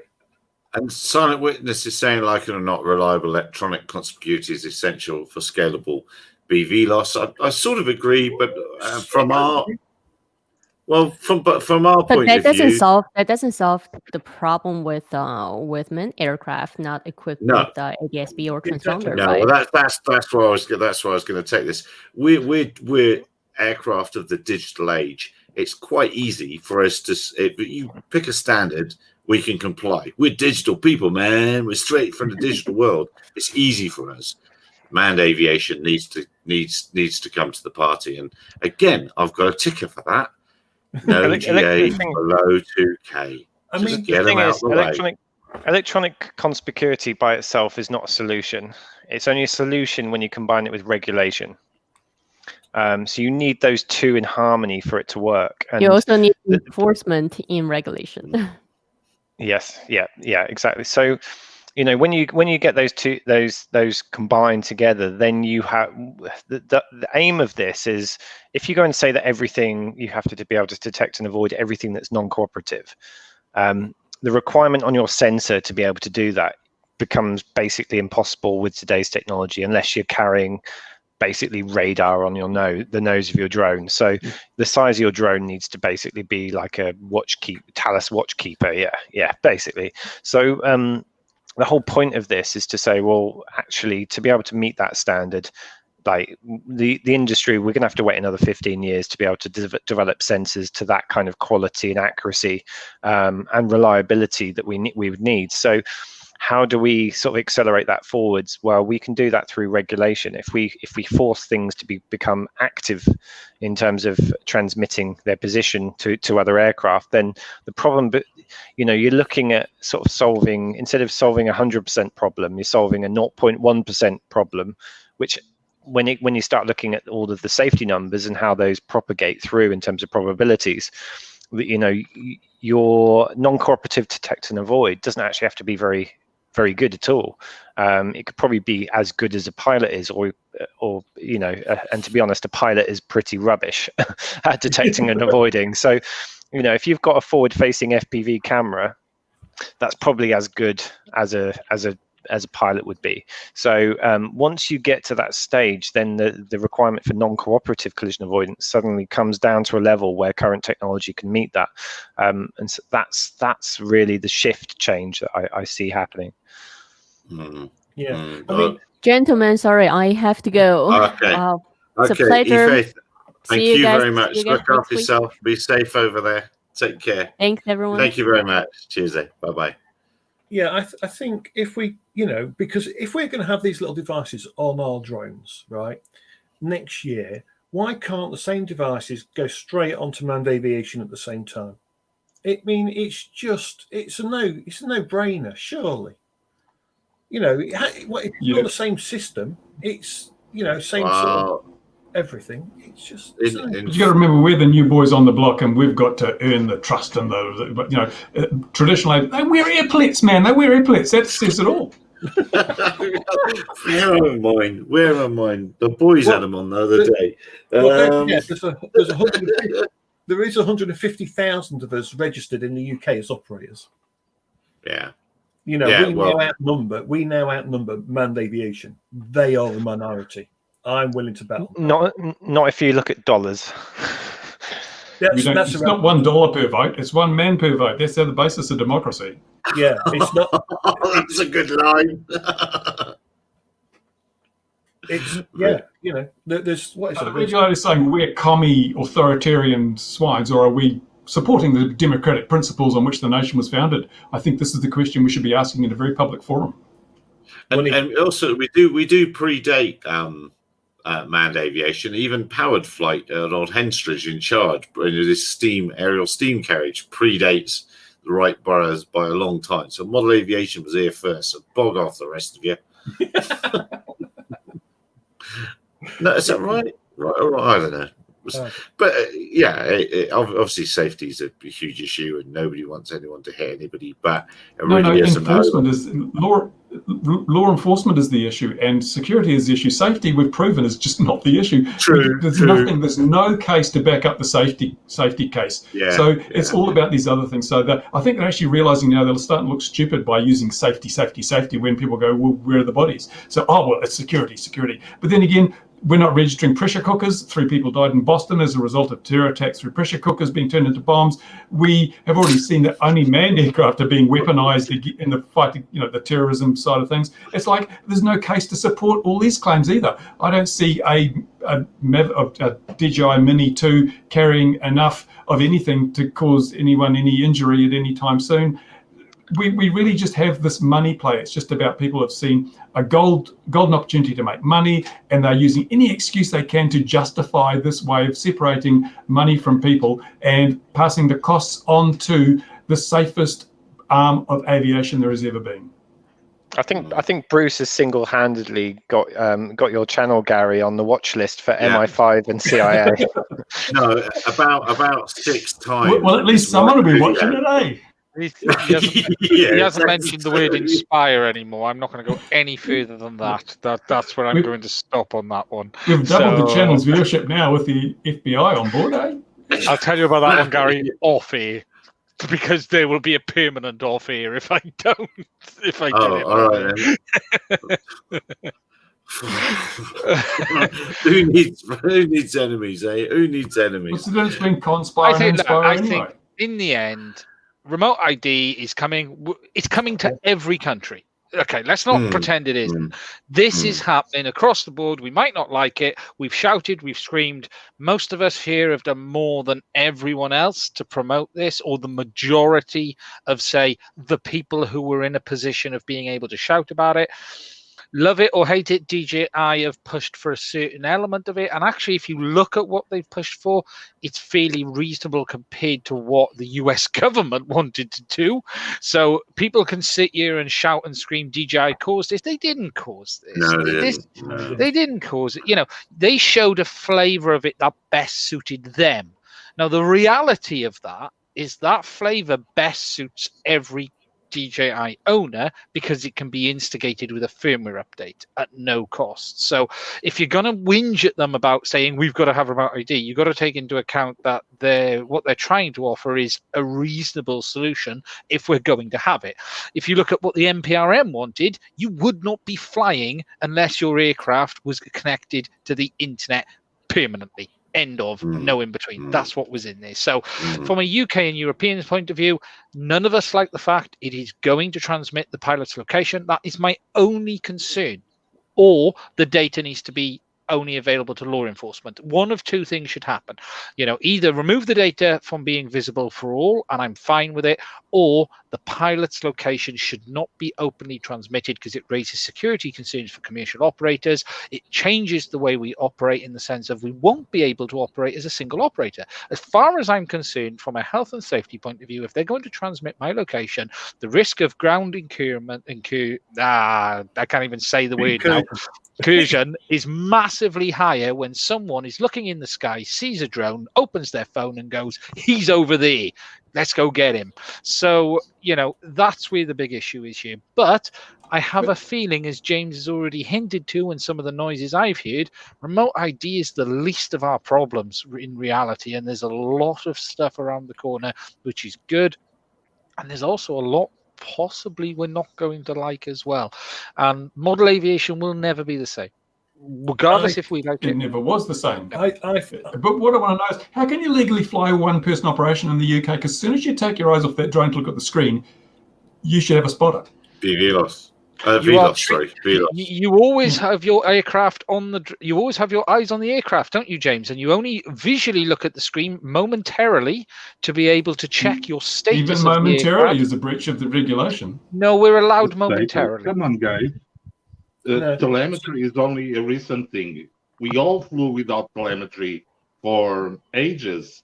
We would calculate the flight time. Come on, you guys are just too high techy. Let's take it easy. I want a But as it stick says with a in- motor and a prop. But Just as it says in the new cap, they're only seeking to prosecute if you are breaking the regulations and flying dangerously. So as long as you're flying safely, you can break all the rules you want. That's So what they've Bruce said. is That's promoting- basically what they've said. Yeah, Bruce is no, promoting- they've said it in their own Yeah. cap. And if the cap is to be adhered to, they let them who live by the sword die by the sword. I'd bring that up in court if I was pulled up by the CIA on a That charge. would be I'd say, well, unsafe and dangerous if you flew a yeah, sword. prove that Okay, I was I guess- unsafe. Yeah. I guess the problem though is who defines what's dangerous.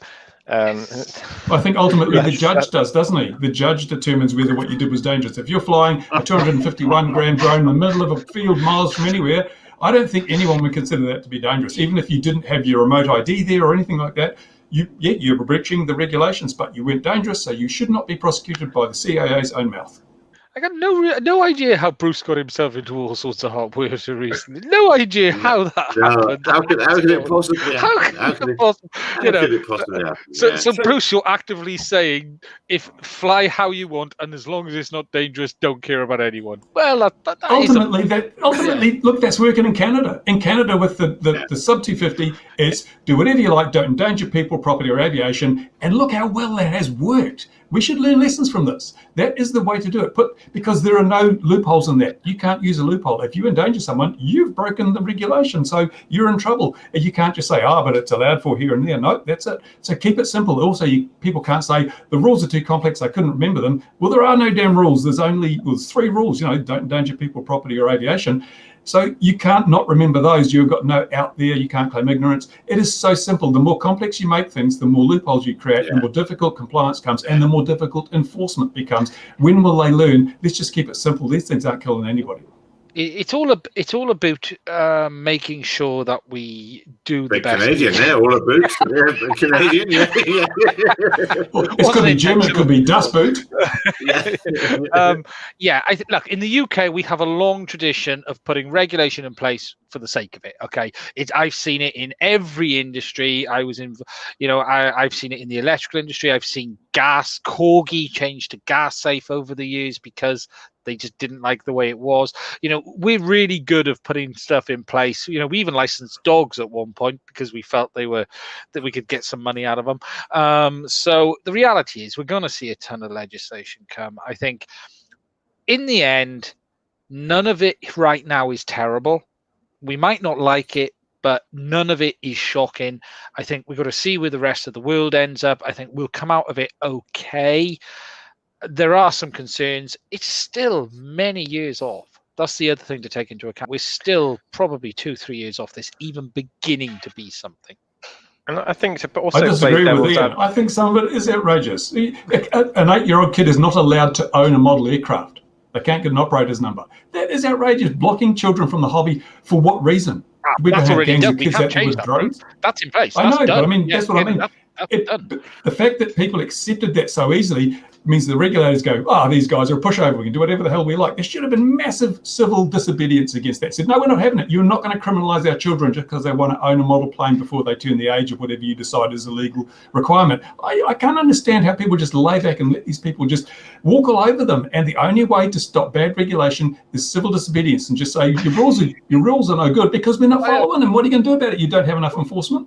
Well, here's a question. How do you know they are following them? This is the point also. How do we know there isn't civil disobedience? This law for the under 13s, what was it? I can't remember. I've forgotten now. It's been that long. How do we know people are just not ignoring it? The reality is I think people are ignoring it every day.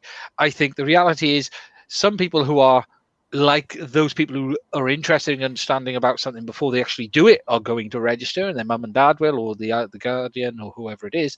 But I still think across the BFMA and all of the FPV clubs, there's probably mass disobedience right now. More than 80% of hobbyist flyers, I would say more than 80% of hobbyist flyers have broken the law at some stage in terms of distances, visual line of sight, altitude.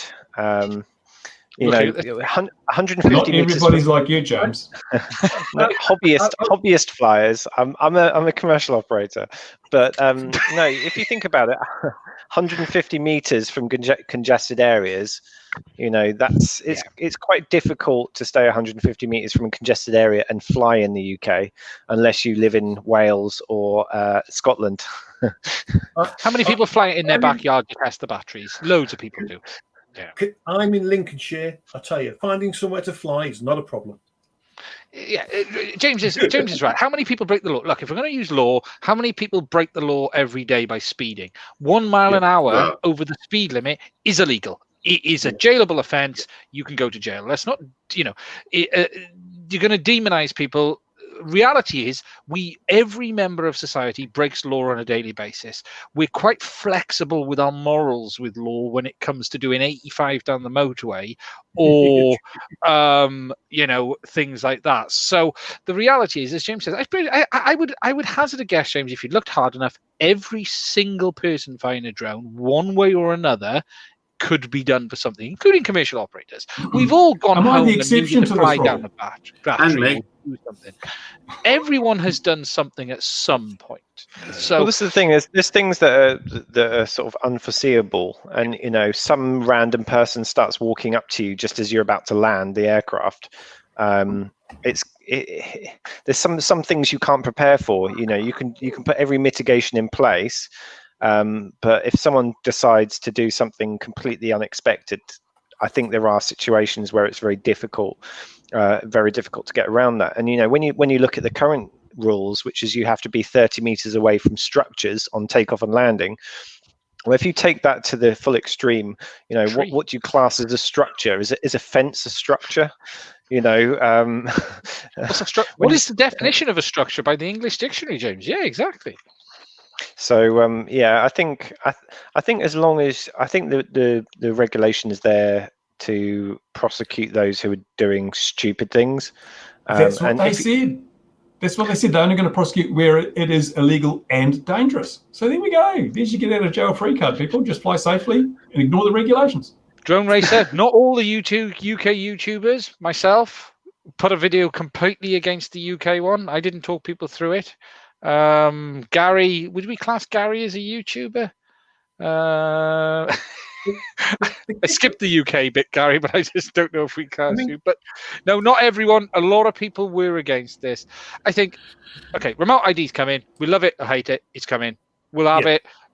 There'll still be mass non-compliance in the early days, just like everything else.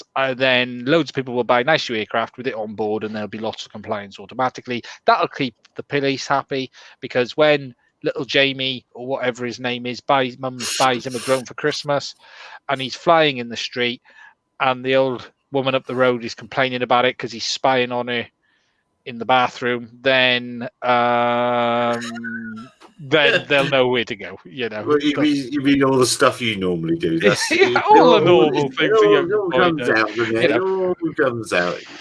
The other thing to bear in mind from all of this, you know, we're always complaining about the regulation that's coming in, but then we're also complaining that the regulation is restricting us from doing all of these cool things. And I think the two kind of go hand in hand. You know, you can't have this kind of Futurama type world that we kind of all dream. Well, I don't know whether maybe it's just myself who dreams about it, but we can't have that kind of Futurama type world without those mitigations and you know, the risk mitigations in place to be able to defend what could potentially happen when we get to that stage. So you kind of have to introduce those barriers before you get to that stage. So when we paint this picture of drone deliveries and medical drone deliveries and I don't know, long linear infrastructure inspections with, you know, hundreds of companies across the UK flying drones for all different purposes, we need to have a regulatory structure that's in place that is fit for that before that can happen. And so, you know, we can't complain that that's not happening and then also complain about the regulation that's being implemented to allow that to happen. You kind of have to choose one side or the other. You know, if you're against that kind of future, then you know, it's quite okay to say, okay, well, we don't want any of those barriers and restrictions. If you do want that future, then you can't moan about the protections that need to be in place to allow that to happen. So I think that's an important point that needs to be made. So timing has to be very critical. If you introduce those restrictions too soon, you actually halt the progress, and you never get to the point where those restrictions become important. But just to address Drone Droid, he said, my main flying field is 400 meters from the RCMP detachment. They don't seem to care what or when I fly. Well, that's because they're crashing their own drones into their own helicopters. They're not worried about you. I think it should be added. Oh, sorry, Mark, you go. Well, I was going to say, do we think then, it's not going to happen tomorrow, we know. Let's say in 5 years' time then, do you think we'll end up like America where only registered club sites is where you can fly hobby-wise? No, or not do in you the think UK. we will end up with pay-as-you-go, regardless, wherever you're going to have to pay to fly? I think you're going to end up with mandated use of UTM systems. I think that's where things will go, is that you will have to declare where you're flying when you fly on an app. It'll probably be free. For hobbyists, it'll probably be free. You will place your pin on the map and you'll say, I'm flying here between these times, hit go, and then now you're okay to fly. I think that's probably going to come in at some stage. Like, you've looked at the drone draft, the drone bill that's coming through, and it's certainly been hinting that could be the solution which they come up with. I'm not sure where that is in terms of going through Parliament at the moment, but it's been sort of circling around for probably about 2 years now. But certainly there is going to be some kind of mandated app that you would have to register your flight, and I suspect that you will need to do that no matter who you are. My argument there is, you know, if you're flying visual line of sight, then it's your responsibility to avoid other things. But I think you can't just say, well, okay, well, the other party needs to, you know, it's solely your responsibility. It has to be both parties' responsibility to avoid each other. And so you need to be able to, either you're going to have to fit conspicuity to your drone, or you're going to have to say, I'm flying here. There's one or the other. Sounds a lot like Lance. Sounds like Lance, doesn't it?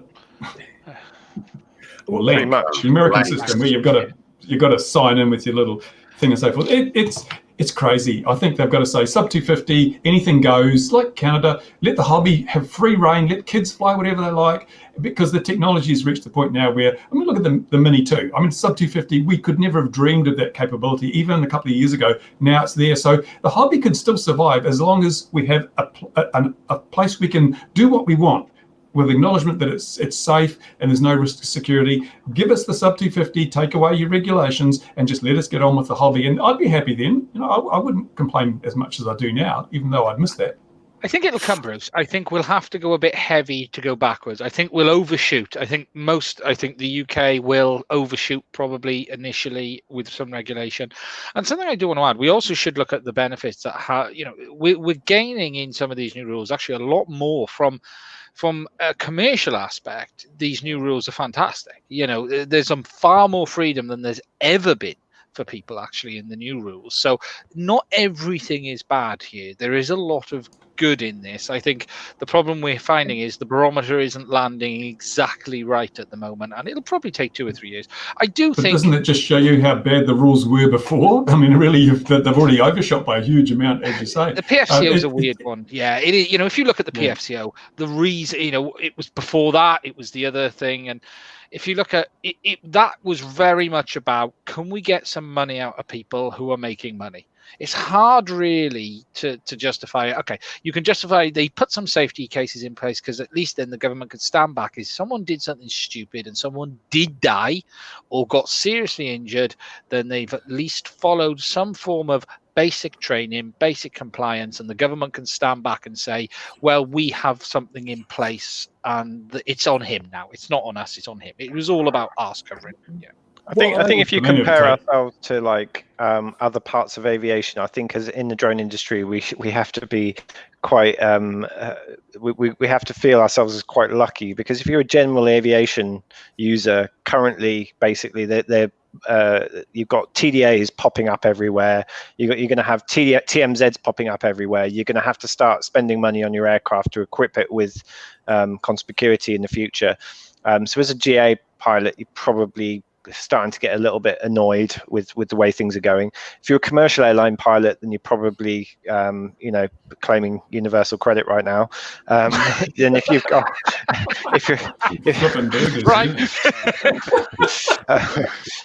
sorry, I need to probably shouldn't. That's probably a little bit politically incorrect, but the commercial aviation industry is in trouble at the moment, and lockdown hasn't helped that. And then if you're an air traffic controller, you're having to manage about 3 aircraft a week. So, when you look at the rest of the aviation industry at the moment, I think the drone industry have got it pretty good at the moment. And so we shouldn't be too pessimistic as to where we are. We're definitely the future, and you can see that because we're the main industry, which hasn't really been decimated at the moment, and I can see massive growth in what we're doing. So I think it's a time to be optimistic rather than pessimistic, for sure. Do you think, here's a question, Ooh. do you think we're going to see a mass, moving on from right idea sec, a lot of now more aviation people coming into the drone industry? Now we've seen the mass collapse of the aviation industry outside of their fault. Do you think you're going to see more Captain Daves and Jims start to set up drone companies or organizations and things like this? They've got the wrong skill set, haven't they? Yeah. Well, They've got the wrong skill set. I know, but they know the rules. They got the epaulets. You see, But completely not, because look at the professional camera crew that uses a drone. It's a 2-people crew. One flies a drone, but the main part of that crew is the camera operator that uses the camera. So commercial pilots, yes, they use it. I've met a few all over Europe that they fly drones as hobby, a part-time occupation, just because they like it, and they came usually from model flying. As getting them, the guys that are flying planes now, to come and use drones. Come on, and drones are being more and more automated. What are they going to do? I don't even think pilots, Louis. I think something else. I think if we look, there was a load of security people got involved and made a load of snake oil over the last couple of years selling you drone thing guns, and that was when the security, and now we've got this aviation. A lot of aviation people there. There has to be some people looking at this going, how can we get that golden pot from under the rainbow as it's allegedly hidden? The problem is it's not a golden pot. Yep. And once they come into the business, it's a lot of work, and it's not a golden pot. But then it's the harm that they do. It's the harm they do in the way. The counter UAS industry's done an awful lot of harm to the industry because they only sell fear, and loads of wires in a box and a couple of big switches. My shares in D-Drone are doing really well. Well, I haven't had an ad for them for ages. No, I think they're still there. They're still there. But actually, I'll tell you what we should be doing. The final rule comes out in the USA next month, I think it is, for remote ID. We should have a live stream. Yeah. We should pull that to pieces, because I don't think there's going to be a lot of changes to the initial NPRM when the final rule comes out, and they're going to drop it around Christmas time, of course, so that it gets lost in all the holiday traffic and things. And it'll be interesting to see how everyone responds to that. I think we should have a special stream for that one. All right. What was interesting, because I keep getting told that manned aviation, right, their pilots are the best. I keep getting told this by certain people on Facebook. They tell me that manned aviation, so flying a drone, BV loss, only manned aviators can do it because we're not good enough, basically. Our skill set's not there. I'll put my flying skill set against them flying a drone BV loss any day. When has an airline pilot ever flown BV loss? They're sitting right there in the cockpit. They don't know anything about BV loss. They're always line of sight. It's the other. They're basically. So what's really funny is, though, so BALPA, the British Airline Pilots Association, who have always slated drones For years, they have trashed us. They have slagged us off left, right, and centre.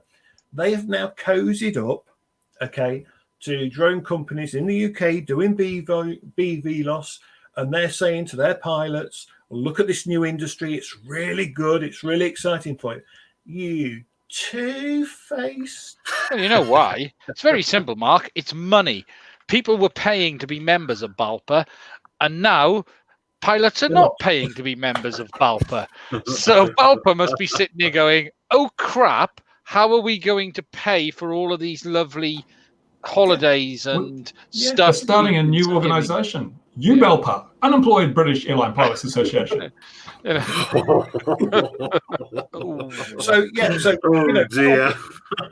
BALPA have literally, they've just turned it on a sixpence and gone, oh no, it's a great new industry, all the pilots, you know, and don't get me wrong, they are doing the right thing, as in trying to look after their guys, but it's just the sheer kind of two-faced part of it is just I think BALPA's looking after itself. Let's get that clear more than anything. That's what I said to the people that they've gone to and are talking to us, is they're only using you for one reason. Stop smiling, James. Well, what's interesting is, like, you know, I'm not going to name the company, but there's some big aviation companies out there who bid on projects a lot of the time, and we're currently talking to some people in there who manage bids, and our pipeline as a startup in the drone industry is like 10 times the size of theirs. And these are companies which are sort of $100 million revenue companies. And that kind of shows you the level of which the drone industry at the moment is really sort of in the lead at the moment. Because, you know, when you're talking about everyone operating remotely, well, you can't really operate remotely if you're a pilot, because you're in the aircraft. You remotely piloted aircraft systems are clearly very well aligned with COVID-19. So, you know, I'm not sure we should necessarily be cheering it, but it's not done us any harm. The other thing to bear in mind as well is, you know, the latest announcement or yesterday's announcement by UKRI was the first announcement of what's going to be. There's going to be a second announcement coming out probably within the next 4 or 5 weeks' time. And some of the projects you've seen so far, I would say, will belittle what is about to come out. There's going to be some huge projects, which I think when you start seeing them, you'll realize really where we're at in the drone industry right now. We're at that kind of, we're at that sort of accelerating stage of the S curve now by 100%. And I think COVID-19 has kind of pushed that forwards a little bit. Whether that would have happened because of future flight, or whether it's the combination of COVID-19 plus future flight, I'm not sure. But certainly the two together kind of really makes a cauldron of opportunity for us droners. So yeah, we should be optimistic, guys. Like, don't worry about the regulation; it's all fine. Yeah. Well, we have to accept them, so we might as well we've got to go with the flow. Oh, Mark, you're asking for Bruce to rip you apart there. Saying something like you have to accept them, that's asking for pitchforks and isn't it, Bruce? No, I fully agree with Mark. He's on the money this time. He's really nailed it.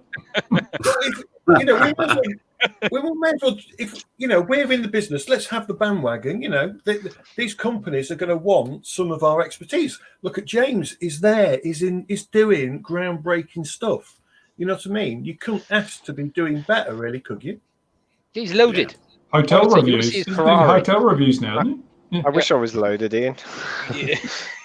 I spend 4 days out of 5 a week doing stuff for free, but because it's interesting. Ian's that much on the 5th day, he doesn't need to be paid. Yeah, he doesn't have to work the rest.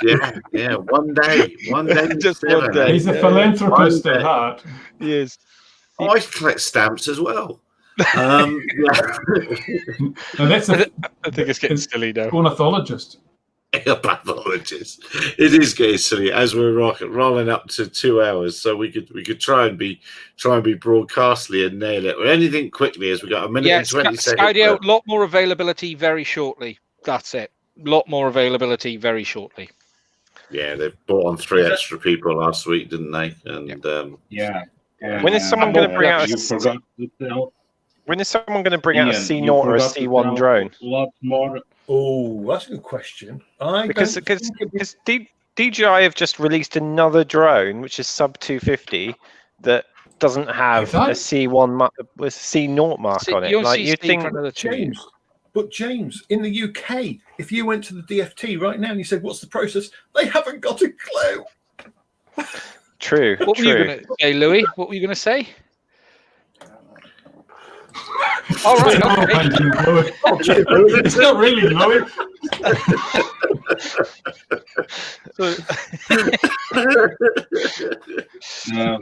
Ian is going to give us the rundown on the C markings on the DJI Mini, right?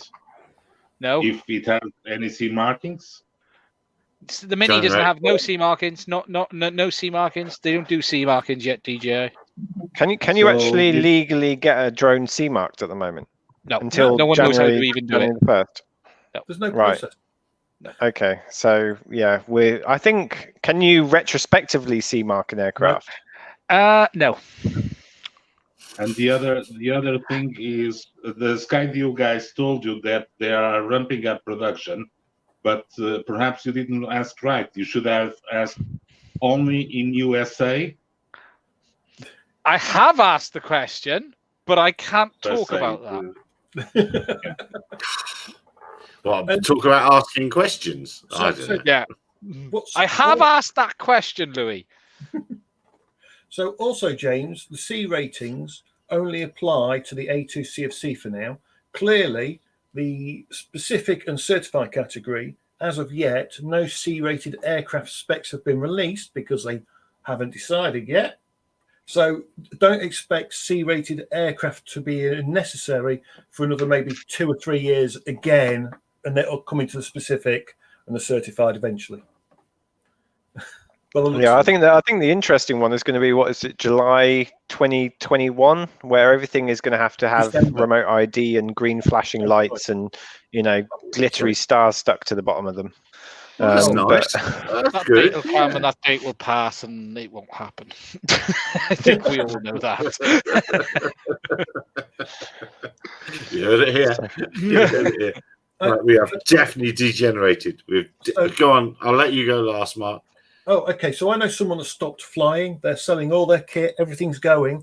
The CIA keep emailing them saying, "You do know it's against the law to operate without an operator ID." So you can't say to the system, "I've sold it. I've sold all my kit. Will you please stop emailing me?" You haven't got that I no longer own a TV option like you had on the TV license. You haven't got that then.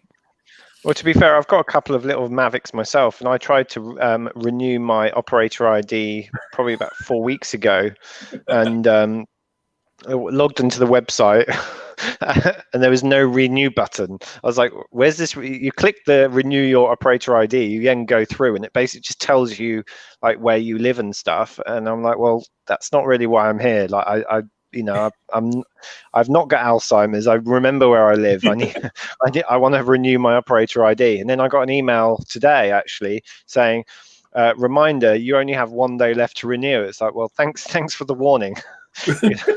They're waiting for the Raspberry Pi 4 to arrive because the Raspberry Pi 3 they built the database on, it just doesn't have capacity. Well, Pi 400 for this because you get a keyboard as well. Yeah. I've had an email from them as well to renew mine, but I think I deleted it. I need to find that probably. So for Ian and for James, from the 15th of December this year, you've got to take the new flyer ID test. 40 questions. Count them. 40. I thought we only had to do the flyer ID once every 4 years. No. I forgot. And this time it's valid for 5 years. So the current You're going to do it again now? Yep. So the current flyer ID is valid for 3 years. But the new flyer ID test is 40 questions with a pass mark of 75%, and it's based on the new rules. And if you want to fly under anyone else's PFCO or GBCO, anything else, you have to take that and have it before you fly.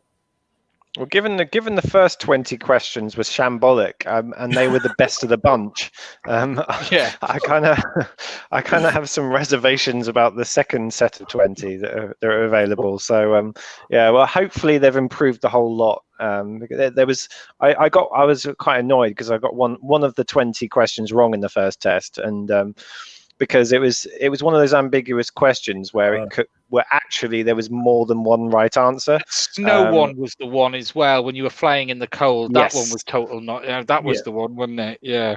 Yeah, that was the one that killed me. But yeah, hopefully they've improved since the last one. So I found it. It was in the bin. Oops. Sorry, Right, we've degenerated. Going once, going twice. Dear viewer, oh, Mac Vision got a Raspberry Pi 400. Well, you can hop and skip and be gone, Mac Vision. How very dare you? I'm not jealous at all. Anyway, good. Well, I'd like to hear how that worked. I'm sure it's excellent. Going once, going twice. Here we go. Dear viewer, thank you very much. Wear a mask, wash your hands, stay away from other people, be safe, and have a lovely weekend that's coming up. We do the news thing roughly about lunchtime, UK time every day. I change it depending on what's happening. Thank you very much, gents. I enjoyed this one. I look forward to seeing you all again, 2100 GMT next week. Cheers for now. Got to press multiple buttons. Bye-bye, everyone.